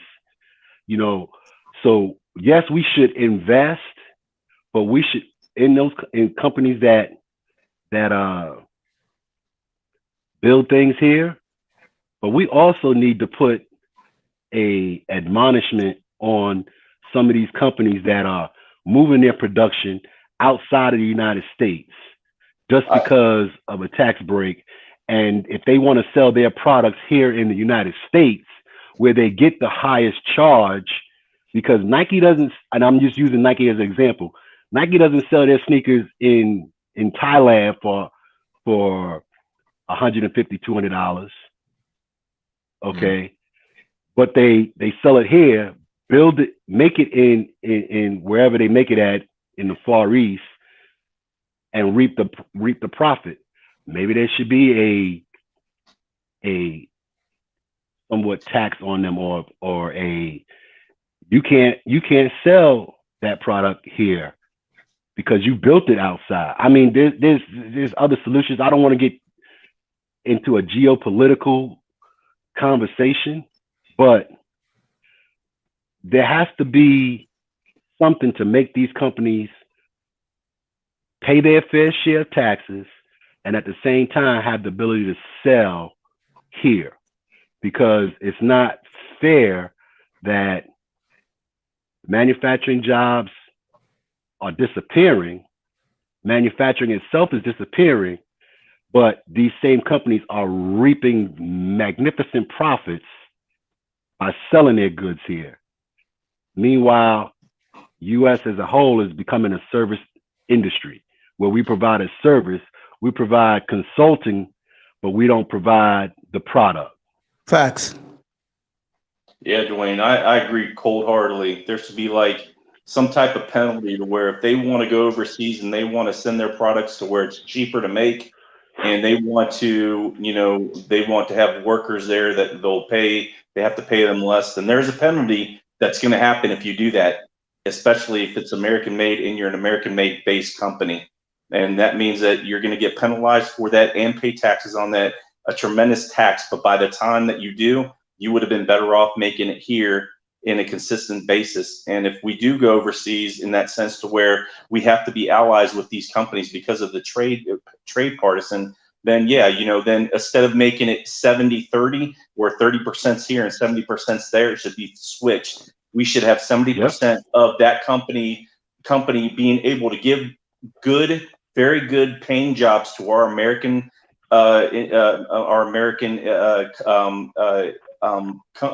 people. Sorry, for our American people, and 20 to 30% over there, and that's perfectly fine. But again, the company should be taxed and they should be penalized for. If you want to do that, that's perfectly fine. I cold-heartedly agree with that. That's the only way we're going to keep control of this, where we're consistently not giving ourselves the benefit of the doubt, where we can do the same thing, but we're not. We became, honestly, government in general, we have become lazy, and the government's allowed this in these companies to rule this. And the government, they're not business savvy by any means. So the government really needs to strictly hone down on this so that we become stronger as American people and as a country, so that if we're going to hurt ourselves, it won't be in this area, and we don't have to rely on another country to hold us hostage where we already have the product here. Well, that's going to be the big thing with lithium. Where those sources of lithium is going to come from and who's going to have control over it. And again, really don't want to get into geopolitics, but there's a big race going on for lithium sources, and it's going to be big as the Teslas and the Neos and the XPEVs create more vehicles. You're going to need more sources of lithium to fuel those battery cells, and also more battery charging stations. So a company like I took advantage of a company for short term, B.W.S. They got a contract to build battery charging stations here in the U.S. The stock shot up, got in low, sold high, and the control of that is going to be key to the energy sustainability. Well, not sustainability, the energy strength of this country. Yeah, that's something that I actually think about a lot too, and I kind of worry about that because a lot of the lithium ion sources are in Africa, and a lot of people are, they've been poking at our continent for centuries, just stealing resources, and I And hope that's the reason why you have U.S. wanting to get more military bases on the continent of Africa. Exactly. And that is so that way they can then control the resource flow to ensure that resources are flowing to the U.S. at maybe the detriment of those countries. Absolutely. Absolutely. So again, that's why you may want to make investments in an ETF that if you're of that mindset, that is beneficial to certain African countries' benefit. So that way they can be in a better position to protect their resources. And even though the resource is going to be sold one way or the other, what's better for the African nation? For them to control it themselves, or control more of it, or control less of it? So that's why I didn't really want to get into a geopolitical it's a discussion, but it's a rabbit hole. But that has been a controlling the price of goods to America has been something that's been done by the American government since its inception. So, I mean, perfect example of that is Chiquita Banana. Everybody knows Chiquita Banana, but they were Boston Fruit at one point in time, and they actually with the help of the U.S. government, staged a military coup to change the government in, I think it was Honduras, to benefit Boston Fruit, now Chiquita Banana. So these things repeat themselves. And if you don't study history, you fall victim to it. And I'm hoping that the current African nations don't fall victim to it once again. Facts. Indeed. One thing that we can do to help is to always, I tell people all the time, man, you can vote or you can lead with your wallet. Try your best to buy American, buy American. It's something that it takes due diligence, but just like we're informing each other about the market and about financial literacy, we have to inform other people as well about investing in your own. Like we always talk about investing in our community as well. That's also important, but just take it at a more macro scale. Just invest in America. I was talking about the Nikes and stuff. Nikes are made in China and Indonesia, but there is one American-based company, New Balance. The New Balance company, they're actually they're in America. So a lot of times those New Balance shoes are actually a lot less. Some of them are less than some of the Nike shoes. Some of them are over $100, $200 as well. But Those headquarters are in downtown Portland too. oh yeah, but there you go. But that's what that's part of them, because they're going to where all the other headquarters are as well. Nike, Adidas, and everybody else is in Portland. So why not establish somewhere where all these other companies are doing as well? In So Columbia. it just takes due diligence, but we can invest in ourselves as well. Yep. Yeah. I mean, you have to look at it from a community level, a state level, national level, and an international level. So how you feel about each one of those levels determines whether or not how you want to invest your money. And you can do all four, still feel good about yourself, and make money. Yep. Because you can do your due diligence, find the right American company that is doing right by all of its people, all of its citizenry. Okay. You can find a state municipal bond that's benefiting a project in your community that you can invest in. You can find a international stock that has political beliefs that are in line with your individual political beliefs. You can find an international stock that is in line with your international beliefs.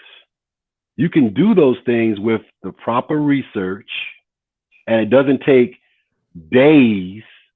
You can do certain stock screening and investment screening for those parameters that you want, and then invest your money that you can afford to invest in, and with the right amount of risk that you're willing to accept, go forth and conquer and create that generational wealth. Absolutely. I say. Hey, big comment. Yeah, just just make sure that when whoever's out there, do your educate yourself. Yep. Just don't listen to us. Educate yourself. It's the most important thing. I mean, Black Wall Street. You have some young kids, right? You have two younglings on your side, right? Yeah. The little one over there playing with the game right now. I'm just curious. So I was telling you, what was it, about a month ago or something like that? I was telling you about that kid that ended up doing a option call trade with his mother, and his mother helped him out because she was going to school, and then they made that trade with Tesla, and they made over the $80,000 or whatever. So, what are you going to do as your kids grow, how to develop, what you've learned, and how are you going to transcend that for them? It's funny that you say that, because one thing that I try, my daughter, she's 6 years old, so she's very, very young. But one thing that I'm starting to do with her is to get her to understand of how, just how something like business works. So even like today, I got her, we were just talking about, lemonade stand and that Daddy's gonna have once, next year in summertime, he's gonna have a smoothie stand, and I'm gonna have a lemonade stand, and he's gonna write down something on paper to plan it. How we're gonna do how much it's gonna cost, how cheap it's gonna be, what we're gonna put in it. Oh yeah, That's what's up, man. That's what's up. Plan for lemonade stand. So you better watch out, man. She feels like she's gonna be able to take a little cash from you, man. That's all right, but that's money well spent. like May was talking about earlier, you invest in these kids, it pays off in the long run. Yeah. So just something like that, just to get them thinking outside the box. Yep. During the summertime, she's gonna have a lot of free time. Who knows what's gonna be going on next year? And something like, just like a small, like a lemon stand, and then, we just put up a business plan. Like, what ingredients are we gonna need? Yeah. And how much it's gonna cost, and what we're gonna like to put in there, and what we're gonna do. All that stuff. So yeah, so it's funny that you asked that, but yeah, of course, man. Any type of level that you can do it, you want to try to, all this information is just, you just want to share it. I mean, you want to share this information to whoever is going to listen, and in any type of level that you can, because it's going to help us all out in the end. We talk about a lot of different things in this space, especially with our, our women and everything else like that. But whatever that we can do to catch these kids while they're young, they're going to be the ones that, that are going to be doing this stuff in the next few years. So it's important to kind of instill at least some type of values into them so that they don't have to deal with the same things that we're dealing with as adults. I cut my teeth on energy stocks. They pay dividends. That's from Red Planet Photography in the chat room. Talk about that, Big Time. What did he say? Yeah, he cut his teeth on energy stocks, and they're paying off. They're paying dividends for him. Yeah. Just the only thing, like I said earlier, is that you don't want to, focus on all. I mean, there's so many out there right now. That are making tons of money, but again, if you put all your eggs in one basket, you're going to lose it. You're going to lose your ass. So just like I said, you have to diversify. So pick at least 2 or 3 that you feel comfortable with and roll on to the next sector. And then, if you happen to get those gains, just like, it was Larry Jones, the guy that I was telling you about earlier, he brought up a valid point. He said, listen, if the fact is that, you see the stock market going down so low where you're hitting all-time lows, put a stoppage on it to where, you've gained so much on it, but you only lose, let's say 15 to 20%, and you put a stop loss on it to where you get those gains back. So the rest of those gains come back to you. Yeah. The thing is that in your head, you're thinking, well, now all those shares that I bought are gone, but you're not losing any of the investment that you bought, because you're gaining that back, and then you can just rebuy back into it. Sometimes that's what you have to do. Even like Black Wall Street was talking about earlier before I got on, talked about a balancing, and sometimes the stock market has to rebalance some of these companies because they're valued too high, and that's understandable. So then sometimes you might want to look at, okay, I might want to go ahead and get out of this company really quick, and then take those profits, and then go ahead, once to see where the rebalance is, you buy right back in at a lower price. Sometimes that happens. It's such a game to where you really have to pay attention, because if you don't, you're going to get caught up in the loss. And sometimes, like myself, you get caught up in the game, and you just really need to slow down at times and just, take a breath and realize that, this is it. You're going to lose and you're going to win. It's just a question of how much you're going to lose and how much you're going to win. But enjoy it while it's lasting, because it's all about learning and investing and watching the next person over. There are tons of people out there that will help you, and tons of people out there that you can actually learn from. You can do a stop loss trade like what Big Time was talking about. You can do a one cancels the other order. You can do a trail stop order. These are all different orders that help you protect your profits and minimize your losses as well. Some people like to put a one cancels the other order in at 3%. So you buy a stock at $20 and you're willing to hold on to that stock if it goes down to $17. Okay, that's 3%. So you minimize your 3%, you minimize your loss at 3%. But if you wanted to get out of that stock at, say, 5% or 3% or 10%, you could set up for that stock to do depending on which way you go, sell or buy, you can put an order in to maximize your profit at 5% as well.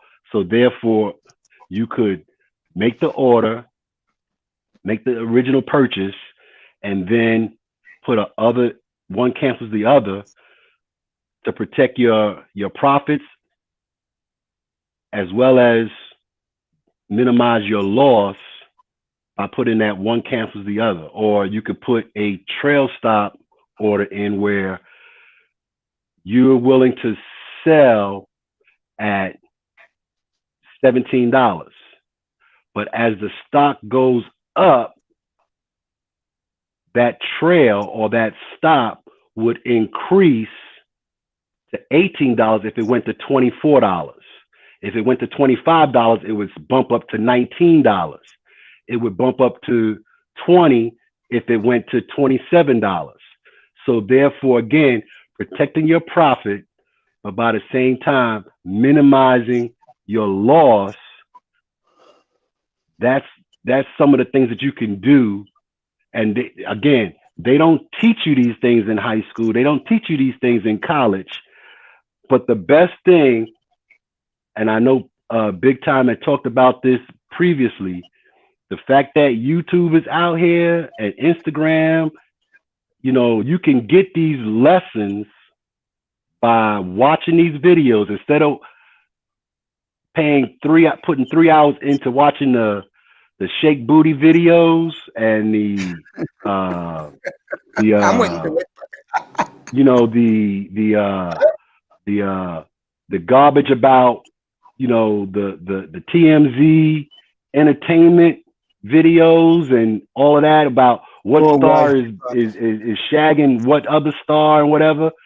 Spend 25 minutes, spend 30 minutes and watch a video on how to put a stop loss in, how to put a trail stop in, how to put a one cancels the other order in, so that way you can protect your profits, minimize your losses, so that way stock trading doesn't have to be as risky as you believe it could be, and as it could be if you don't do certain things. I know, for example, I took a big loss on a stock because I don't have $25,000 in, and if you make more than 3 day trades in a week, they could close your account for 90 days. Just because that would show proof that you do day trading. So I had to take a loss on a stock because I couldn't put a one cancels the other or trail stop in, because that would have triggered me as a day trader. And then they would have canceled or closed my account for 90 days, or I would have had to put 25 G's in to reopen that account before those 90 days. So I took a loss on that. So 2 things I learned from that. I said, I'm going to learn how to do these trail stops and one cancels the other orders. And once I get to where I'm at 2 day trades in a week, I'm not doing any more trading because it's too risky. If I buy a stock and it falls and I can't do anything about it, or if I'm on a short position and it rises up, I can't do anything about it because I would be at risk of having my account suspended for 90 days. So a lesson learned. And again, I say this because I want other people to learn from the mistake that I made. It's better to learn from the mistakes of others than to learn from your own mistakes. But you learn regardless, but it's better to learn from somebody else's mistakes. So put that in your toolbox as well. Let me say this. I'm gonna let Black Wall Street Big Time go next. I'm sitting here absorbing all this phenomenal knowledge, and me and Black Wall Street talked about this at the beginning of this program. It is so sad that so many people of color, as they call it, the brown black people. I'm talking about Latinos and blacks. That they really don't have a clue that money can work for you. Only the whites and the Asians know this. And it's a damn shame that black people are so self-consumed and don't give a damn about when others are giving you knowledge to benefit us. Because a lot of our existence is based on just surviving, Mace. I So know. if you don't learn these things, and you don't have even if you don't, there's some situations where you don't even have $10 extra to put aside for certain things. Hey, Dwayne, have So you seen the billboard, from the thumbnail for my Legacy Boys? I can't look at it right now because No, I'm no, on the stream yard. but when the show's over, see it because you're gonna cry, bro. It's Okay. it's right up our alley, and the biggest man is your man, bro. 66. Okay. I'm All not gonna do right. that, All but right. again, what we was just saying, Larry, it's a damn so shame that nah, I mean, when people are no, go trying to ahead.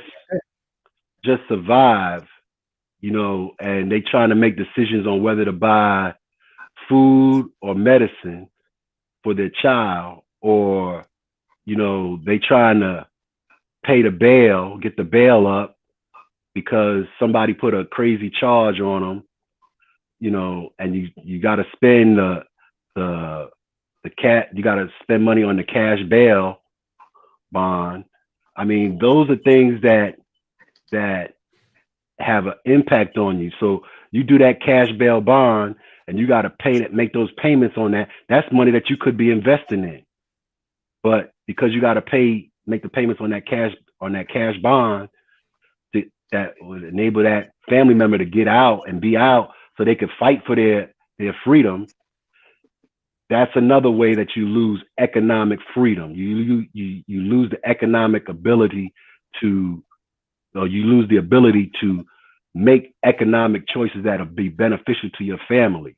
When you have to pay more for your food and it's not as good because you're in a certain neighborhood, again, you're not fighting from an equal economic place. So you don't have the ability to invest. But those of us who do, we don't know because we've not been exposed to it. And go ahead.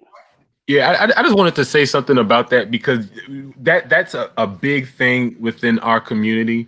One of the things about shows like this that I hope that it could help people to do is to learn what to do when you have a few dollars hanging around.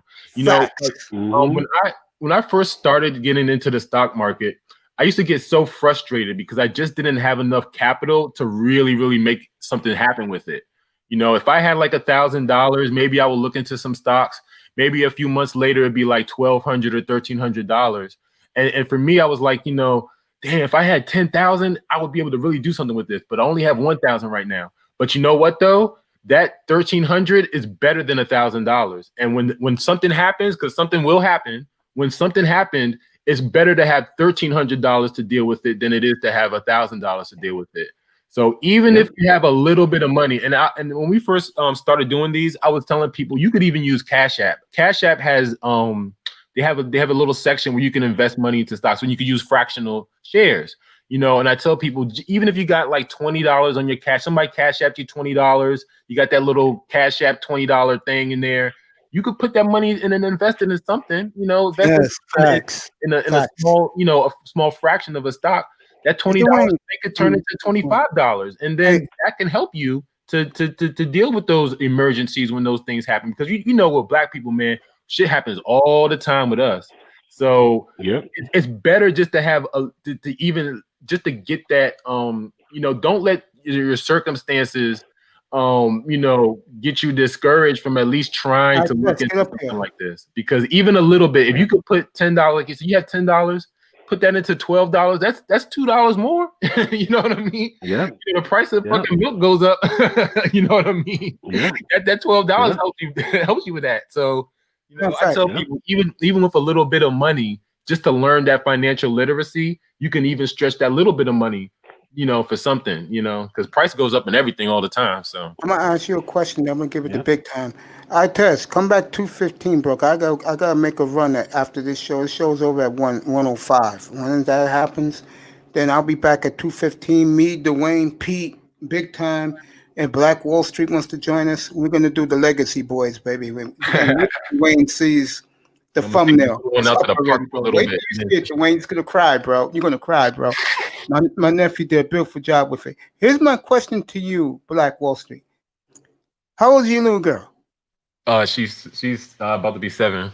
All right, that's perfect age. Have you taught her a little bit how to work the market? I haven't gone to the market. I'm just really like I said, like we just doing like the little lemonade stand right now. Okay, Just okay, to because think outside the box, just nothing too crazy just yet, but just to think outside the box that you can, find ways to make this work for you outside of the traditional routes. yeah, because Boyce Watkins, he has little 6, 7, 8 year olds, boys and girls who invest, and when you hear those little tykes talk, you think you're in a investment, forget 101 investment, senior year in college. These little kids. Let me read. Stay away. Red Planet Photography, who's been great in the chat room, by the way, with you guys, says stay away from retail stocks. The malls and stores are suffering. And he said, I do both, brother. I watch shake booty videos and invest in it too. Good, big time. Hey man, nothing wrong. I mean, better little than nothing, man. Better little than nothing. Big time. Go ahead, bro.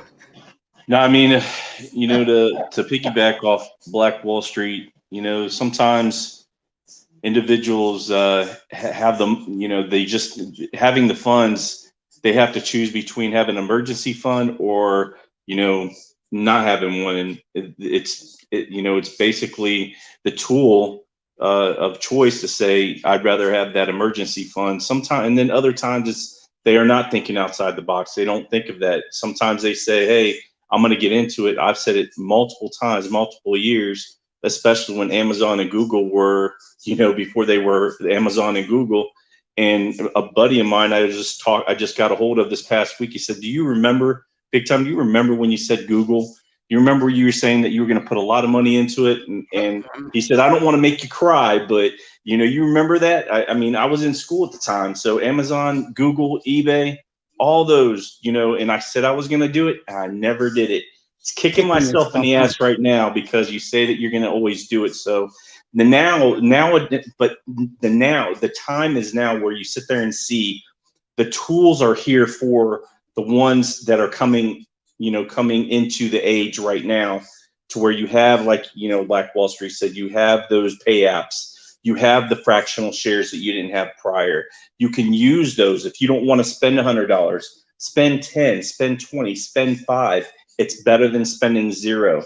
So it's up to us as parents, as friends, as co-workers, as neighbors, to say, hey, give them the tools, tell them about this a little bit, tell them to explain what's going on, explain the reason why. Most of the people will listen if they really want a life Money and let the money work for them. that's gonna give them a more fulfilling life, in a sense of that they're not gonna have to work as harder as they get older. They're gonna work smarter, not harder, so to speak. So Facts. yeah, I mean, just cheers to everybody up here, as well as to the ones that are out there listening. I've got a question for everybody on the panel. Dwayne froze out, so he'll be back. Oh, okay. All right. So Black- whoever, I mean, me, Black Wall Street, and you may. So, I'm into investing, but I've also, what I invest in playing cards, like sports cards, Pokemon, and investing in that to, growth and potential, so that I will sell later on, but I'll make a killing off of it. I do that with comic books as well. Now I'm getting into buying sneakers and flipping them, but there is a time frame that I have to wait in order to see what direction the amount is going to go, up or down, because they can go up depending on the popularity of them. But trying to figure out which ones to get is one thing, but to do so is another. And I also, you know, as well, sometimes I'll go ahead and refurbish like some old antique, you know, pieces and sell those as well. So what are you doing on the side to make, you know, to invest more in yourself as in your future, besides like, you know, offside, like, you know, work, like what I'm doing? What do you do on the side to have that other type of income that you come in besides the job that you have? Okay, get up here. You want to ask him? Get up here. You know you family, nigga. Get up here. Here, I'm sending you the link. I test wants Hey, to what's good, ask big a time, serious Black and question. Mace? What's up, Pete? I hear Get you up on here that and ask him. on your investment parts, big time. But the thing is, What's you up, got to Pete? pay attention to what you invest in and how you invest, because you got to look at it this way. Once the mainstream media already blows up an investment, the Facts. investment is blown up from there. For example, like you mentioned, Pokemon cards and now football cards. That is getting a lot of attention right now. But there's people that are out here investing heavy money in it, and it's not gonna benefit them no time soon. So that's something you got to be careful on how you invest, especially like cards, and that'll go out of the roof in a year, and you'll I be test. I done. got you. No, go ahead, Pete.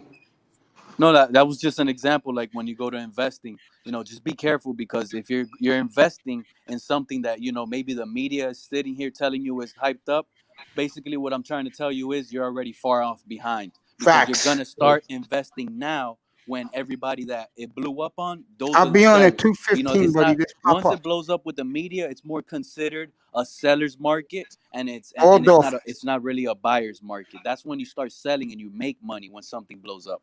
But big Well, time, so you give you your answer right now. This is the right, question from I right. test you, big time. This is his question. Hold on, Mace. You Yeah, ask, yeah. Go ahead, Mace. he's asking you this because he's on the road.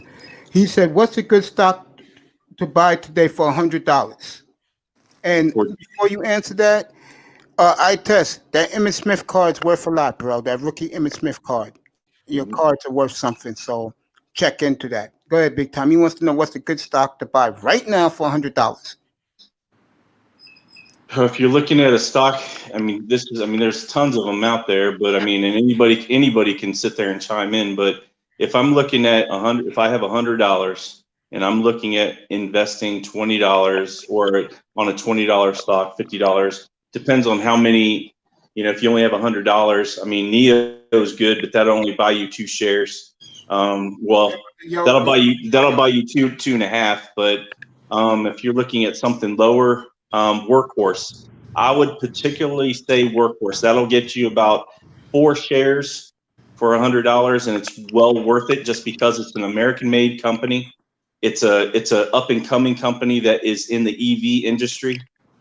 They're into the works that they're possibly there's a contract for the USPS contract to basically build all their newer vans. I know Ford is involved in that too, but I do believe either way that you go, I believe that Workhorse is probably going to get it, which means you're looking at $20 now. You're probably looking at $40 to $50 when they get that contract. Ford is another good one too, but it's going to be a little bit. They won't take the jump as Workhorse. So I say Workhorse right now. Yeah, I think Workhorse is a good one. Just my opinion. I typed it for him in the chat room, so he's on the road right now. There it is, Workhorse. What you got, Black Wall Street? $100. He wants to Yeah, invest right I now. wanted just to piggyback off of that. I think the EV section. I mean, I don't know how long he's planning on holding on to the stock for, but I know that the EV is huge right now. And I've been looking out while we've been talking. I've been looking at some of these ETFs. I think a great one would be the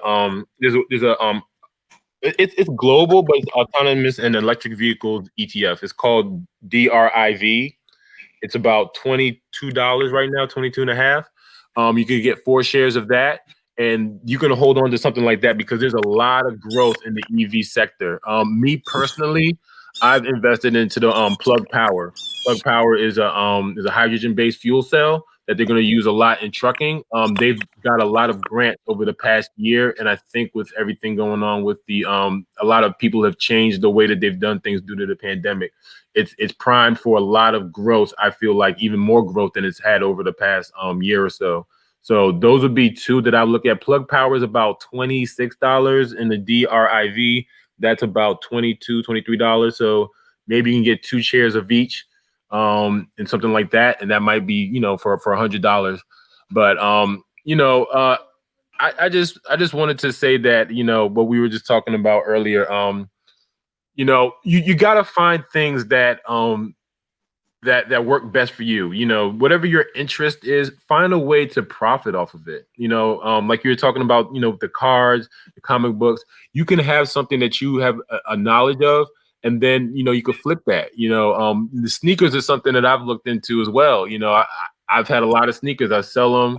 You know, there's an app called StockX where they actually trade sneakers like stocks. You know, they look at the price of certain sneakers that go up and down, you know, over the course of time. And then you can invest into those sneakers. You could buy the sneakers cheap, or you could sell the sneaker, you know, high or whatever. You know, if you have the sneakers, or if you know somebody that might have sneakers that are valuable, you can flip them and you can sell them.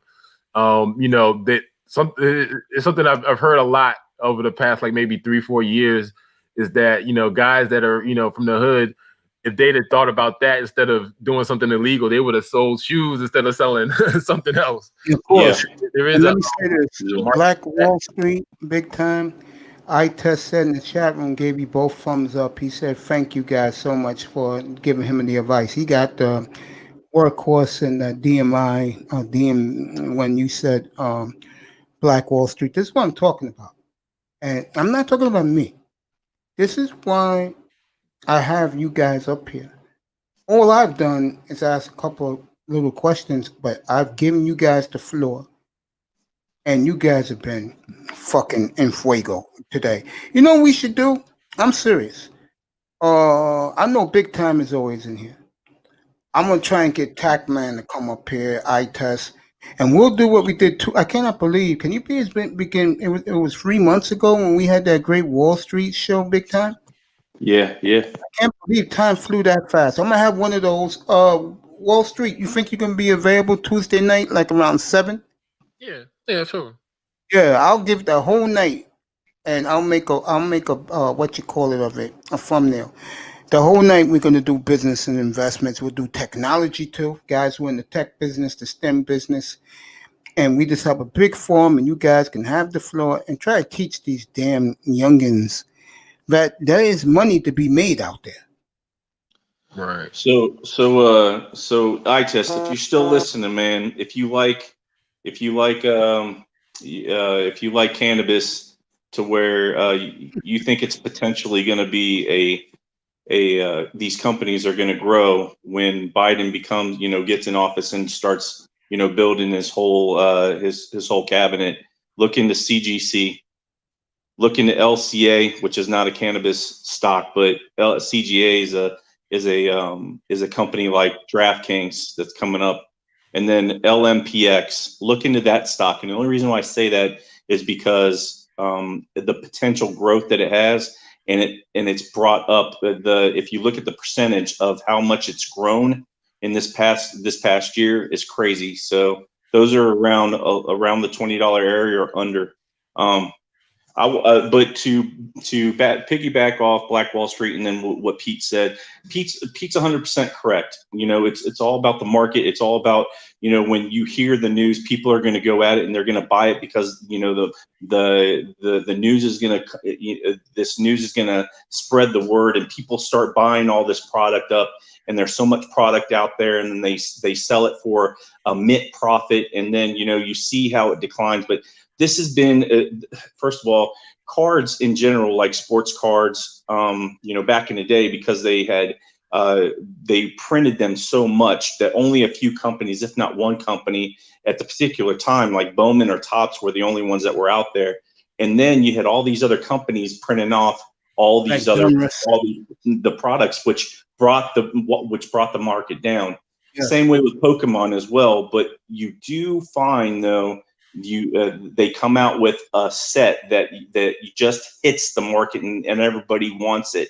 So again, if they don't reprint that, and it's again, all this is long term. Even as much as that I'm starting to get into the sneakers part of it, is that trying to find the sneakers that are going to give you that reputable, investment, and then knowing that you're probably going to have to hold on to these pairs of sneakers for 3, 6, maybe a couple of years until you see the profit that you want. Again, it's the same way as me. I got lucky this year, guys, that I ended up getting 2 PS5s and an Xbox Really? Series X. Yeah, I got them, and I got very fortunate, and I ended up making profit of $300 on them each. Now I Good for didn't drastically pull it up to $1,000 or $1,200, but I did make that profit. I got very fortunate. My thing is with that though, is that when I used to work for the Gap when I was in warehouse work, and anybody that would sell Gap product in any type of online, unless they're not, they were a company that was allowed to, which most of the time was just Gap, or if it was at let's say a flea market, the Gap company, the Gap Inc. itself would have people going to these flea markets and seeing people selling their product, and then they would get shut down. So I'm just kind of confused at why Sony and Microsoft would allow this to lose this much money, because they're losing money too. You have to think, even though that they've sold it for profit, now you have these scalpers out there with bots buying multi amount of product and selling them for $1,200, $1,500, $2,000. Some of them were even higher, from $5,000 to $10,000, and that's goofy shit right there. But there has to be a limitation right there for these companies to put a hold on that. Whether they're companies that are only allowed to sell, or certain companies that are allowed to benefit from this. But man, the prices were just so high. I don't see why they don't put a stoppage on that, to where they're not allowed to do that, to build up maybe 200% or 300%. Anything more than that's just too crazy. The two I was interested what you said was the one early in the program about it's going to be the new PayPal. You told me it's $14 a share, and the one you just said just now, big time. Damn, you just said it like 5 minutes ago. The marijuana stock? No, not the marijuana. Has something to do with, I guess, with. It's in the back chat if it's in there, Mace. I'm pretty sure It's not the one you gave to our boy. It wasn't that one. But let me see if it's the second one. I'll take a look at it right now. Yeah, CGC. Yeah, that's the one. And LCA. There you go. Those. How much are those a share? So CGC is like around 25 right now, or 26. It was up to almost 29 or 30. But I bought it early, around $9. Good for The you. only reason when Dwayne was bringing the other ones up, like Aurora, and then I brought up Trinity, but a lot of those have up and down so much. And if you look at the history and look at their charts, they went up very quickly, like usually any IPO does, and then they'll drop because there's nothing that will hold its value, because they haven't done anything to show the value of their stock to be that high.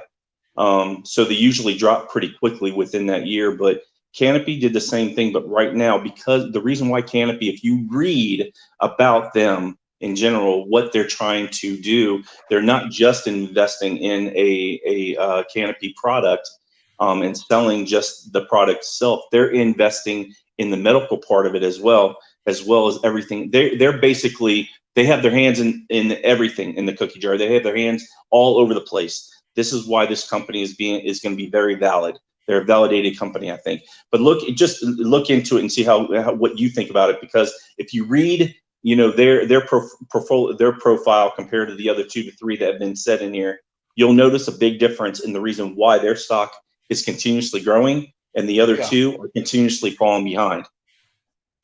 Yeah, I'm writing this down right now, bro. But the PaySafe is, I think, is going to be a good company. Now, like I said, they don't the acquisition doesn't take over until mid next year. But I'm telling you what, man, the more and more I hear about this company, because they're in gaming and they're the big part of the gaming industry, and then you have PayPal, and then you have Square. I just don't see why they wouldn't. And it might take a little bit, maybe a year for them to, but they're going to be, I think their stock right now is $13 or $14. They're way going to exceed that in the next year. You got to look at what Shell did when Helion acquired them. Shell was, I think, in the mid-teens or something like that. And I bought them in the mid-teens. When the acquisition came closer and closer, they went up to around $61. Now, you knew it was going to take a hit, but you didn't know it was going to come back down and take the same hit and drop back down to 20.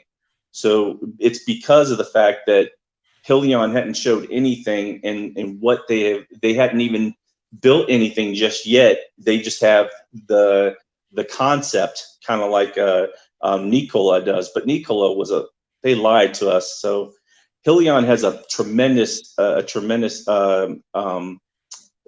I think a very good future ahead of themselves. It's just, again, with the acquisition from 61 back to 20, I don't think that PaySafe will do that. I think once the acquisition is made from BTF or BFT, whichever one it is, to PaySafe, I think then you're going to see a company that's going to stay afloat and keep on building. There's just companies that that you see that has just that potential, and you go, that's going to be the company, kind of like Nano Dimensions. That's a company that's building. It's building a lot of momentum right now because of ARK investment, because of where they started, and they're continuously growing. I don't see any bad potential happening to them. And there's only a few 3D companies out there, but they do different things. Nano Dimensions, man, that's one to look into, like I said. But This show has been fucking off the chain, bro. We gotta do this Tuesday night. My nephew, I have him tonight, do a thumbnail for Tuesday night, man. This shit has been off the fucking chain. I'm trying to get Tackman here for Tuesday night, and it'd be like that Tuesday night. The only difference is Black Wall Street will be at it, bro. And that's just gonna be in fuego, bro. I'm ready, man. This is like awesome, and this stuff like this gives me life, man. Just having people come together and talk about the market, talk about finance, man. This is where it's at, man. Life is a gamble. It's unfortunate that he lost, died and stuff, but when you talk about by the time it gets to the mainstream media, it's almost like it's too late. Well, you're getting the information now. Now you're getting the information. You're getting the stuff. You're getting the inside information right now before the stuff will hit the media in the next couple of months. So that's how you get a leg ahead, a leg up. This is why I bring you guys up here, bro. I like to know what card iTest has. Is it Emmett Smith rookie card? Emmett Smith rookie's card. Yeah, but I mean, what company was it? A Topps? Was it a Bowman's? I mean, what was it? Later today. That's the first question. That's the first question I ask him when he comes on the Legacy Boys at 2:15 this afternoon. Dwayne will be back for it. I expect you to be there so you can be the naysayer. Pete will be up there, bro. We'll have some fun, talk Dolphins for a few hours. But I had a Emmett Smith rookie card, man, and if it's Topps, it's good, bro. It was a Topps rookie card, and the thing was about the rookie card with the Emmett Smith. It was a misprint on the back, and it said Florida State instead of Florida. Now the thing is about misprints is that depending on how many misprints they were, if there was 1,000 or over 1,000, or let's say 2,000 of them being misprinted, it's probably not going to be as valuable as it could have been. If there's less where they caught the misprint very quickly, then you're going to have a good card on your hands in the future.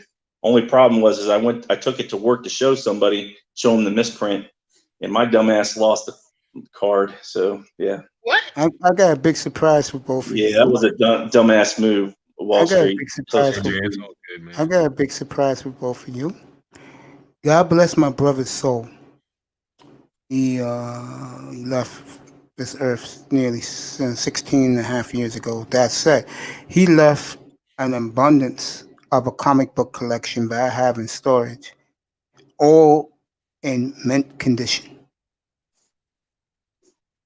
Money Yep. Mace, man. I keep on telling you, Money Mace, dude. You sitting on a whole A bunch gold of mine, yeah. A friend of mine she told me that it's worth a lot. what was that again, Mace? Say that again. My brother left a humongous comic book collection, all in mint condition. Wow. I have it all in mint condition. Nothing wrong, no scratches, no nothing. In How plastic. old, how old was your brother? Oh, and he left 44. Okay. And when did he start collecting? When he was like young, like when he was a young child? He collected when he was young, because back Yeah. then comic books was a dime, believe it or not, fellas. Yeah. And it was the in thing to do in the late 60s, early 70s. And then he bought them all again when they Yeah. reprinted them. All from the beginning, the Marvels and some DC, but he has all the Marvels. I got it in my storage. Mm, Damn. Man.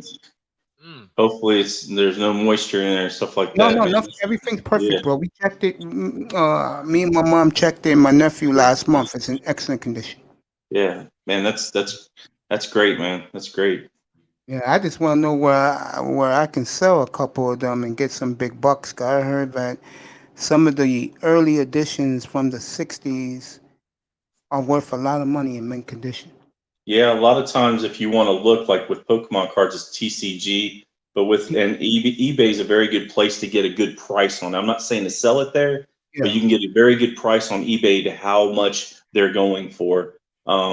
Also, you can go with an auction type of base, yeah, but you might not get what you want out of them. Again, it's just doing your due diligence and your yeah. research. But I'm gonna do if that. you Yeah, really want a good price on them, if you want a good yeah. price, check eBay. That's a good place to go. I'm gonna go. I'm gonna go in 2021 early. I'm gonna start trying to get some comic book guys up in here, and just pick their brain because yeah, I don't mind selling 4 or 5, see how much it would net me. Yeah. Moving on in life. I mean, I don't read these comic books. You know what I'm saying? So, Mace, when everything's said and done, are you leaving everything to your nephew basically, or to his kids, or what? Yeah, to both. Yeah, yeah, And he'll do a good job. The money's beginning to come in for him now. He's funny, man. He has a sign. Like he says at 8:59 he opens the door, and at 4:59 he pulls down the shade that says we're closed. yeah. I'll be doing the same thing. I mean, because I don't have any kids either. So I'll just give it to my brother and my little niece and nephews. I might sell a few here and there just for some profit and maybe do some fun That's things with fine. it. But most, And the but rest most, I'll just give it to him. Yep. But most of it, I'll give it to them. I even told them, I said, dude, I need your social security number so that you could be my beneficiary, dude. Because even if I get married again, which I don't know if I want to or not, but I'd rather play the field. But I'm not going to leave anything to that woman in a sense because what is she going to do with it? She's not going to do anything with it either. And I'd rather give it to my brother's kids where they can actually hand it on to their kids as well. It's something that you can hold on to for a very long time, and the wealth will come to you. It's a long-term investment, a long-term investment. So, that's what I think about it, anyways. Yeah, I'm gonna do that in early 2021. I'm gonna look around YouTube, Twitter, who's a comic book enthusiast, and who knows what the hell's going on. and then I'll bring a box in here, a couple of boxes, one by one, and start going through them and list them which comic books that he has, because they're all in mint condition. That's the cool thing about it. And one thing, if it got messed up somewhere, but they're all in mint condition. So this is going to be fascinating in 2021 for myself and my nephews and everything. Yeah, Black Wall Street got to go. I'm about to end this show anyway. Matter of fact, it's just about over. Black Wall Street, final words, bro. I just wanted to say, this is just an amazing, chat that we've had today. And then, this is what it's really all about. When you talk about, uplifting us as a people, this is what it's about. I don't want to, I'm not going to talk about this guy too much, but this guy that's been on the news or just been on all over internet for the past week or so, you talk about being high value and all that type of stuff. This is the high value type of stuff that's going to help us get to that next level as a people. Not I know what you're talking about. talking for these females and all the other type of stuff. But this is the type of stuff. This is what I came here for. When I came to this space, when I came online, this is the kind of stuff that I came for. And I'm just so happy that we have these type of platforms where we can do these type of things. And there's a lot of great information that we guys are getting. I'm glad that this stuff that we can look back on. I could tell people, hey man, go to episode 120, man. You're gonna learn some stuff on there, or something like that. And that's the beauty of this platform. So I just want to thank you again, Mason, and give you salute to the chat and everybody out that's been listening, man. This is what it's all about, and that's all I have to say. Come in Monday. I'm gonna do it for you because they're back in contention. Pre-game show 5:30. Hey man, we need to get Dez back on that field, man. They keep on playing games with us, man. Jeremy blackballing, man. He didn't want him to play against us, but we still got in that ass though. But it's the second half. Well, not the second half, but we're ready, man. Everybody's got off that damn COVID list. We're ready, man. We're ready to make that run. Yeah, well, I'll have you here Monday evening after work. You pop in doing pregame Ravens and Browns. Man, I'm gonna go crazy, man. I'm gonna go crazy. I'm telling you now. Good hell of a game, man. Anything that I say or do, because I'm gonna go crazy for my Ravens, man. It's a division game. You gotta win it. Kiss your kids for me, man. Have a good weekend. Thank you so much. I will, man. Thank you guys again, man. Appreciate it, man. You're welcome, man. Big time. Final words, and I'll see you when I get back here 2:15. Go ahead, Big Time. No, again, Mace, I appreciate you having me up here and doing this. This is really great for everybody to learn and hopefully this will grow into us getting together and actually building something to where we can actually come together and maybe find these companies that are possibly potential contenders and look at these companies and maybe give investment something that will help everybody out. But again, we're not here to sit there and say that we're professional. So, but yeah, I appreciate you having this, Mace. I appreciate you having me up here and everybody out there. I love your expertise, bro, and other brothers in this sector and the manosphere respect you so much. And when you did that show that time, man, you opened everybody's eyes. And you and Tac, man, that night was as good as fucking gold, bro. Yeah, we need to get Tac up here again. That'd be good. And Black Wall Street is great too. You see the enthusiasm when you hear his voice. And Dwayne, he puts in a lot too. So yeah, it'd be nice to get a round table together and try. That's what I want to do Tuesday night. I'm gonna find Tac, man. I Test will be up here. He said you heard what he said. He had $100 to waste. Yeah. He asked you and Black Wall Street for your idea for an investment. Yeah. That's what you see. Here's the problem, and it's not a problem. It's a misconception. These guys know their sports stuff, but they have other hobbies too. And I'll say it again, and salute to you, Black Wall Street again. Kiss your kids for me. Find hobbies to do. Everything is not about bras and panties. The problem is a lot of these guys, they think that's all it is in life. It's not. I mean, damn, if you got some money and you have nothing but to do but to waste it on Jordans, invest it, let it work for you in your life moving down the road. Plain and simple. Am I right, big time? Yeah, yeah. Yeah. I mean, when you know what you took. When I see you guys like yesterday, you Tac Man, I forgot it was in the chat room. You guys was exchanging stock tips.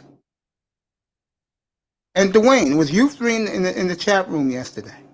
I saw you guys. I said, let them do what they do because they love that shit, bro. You know?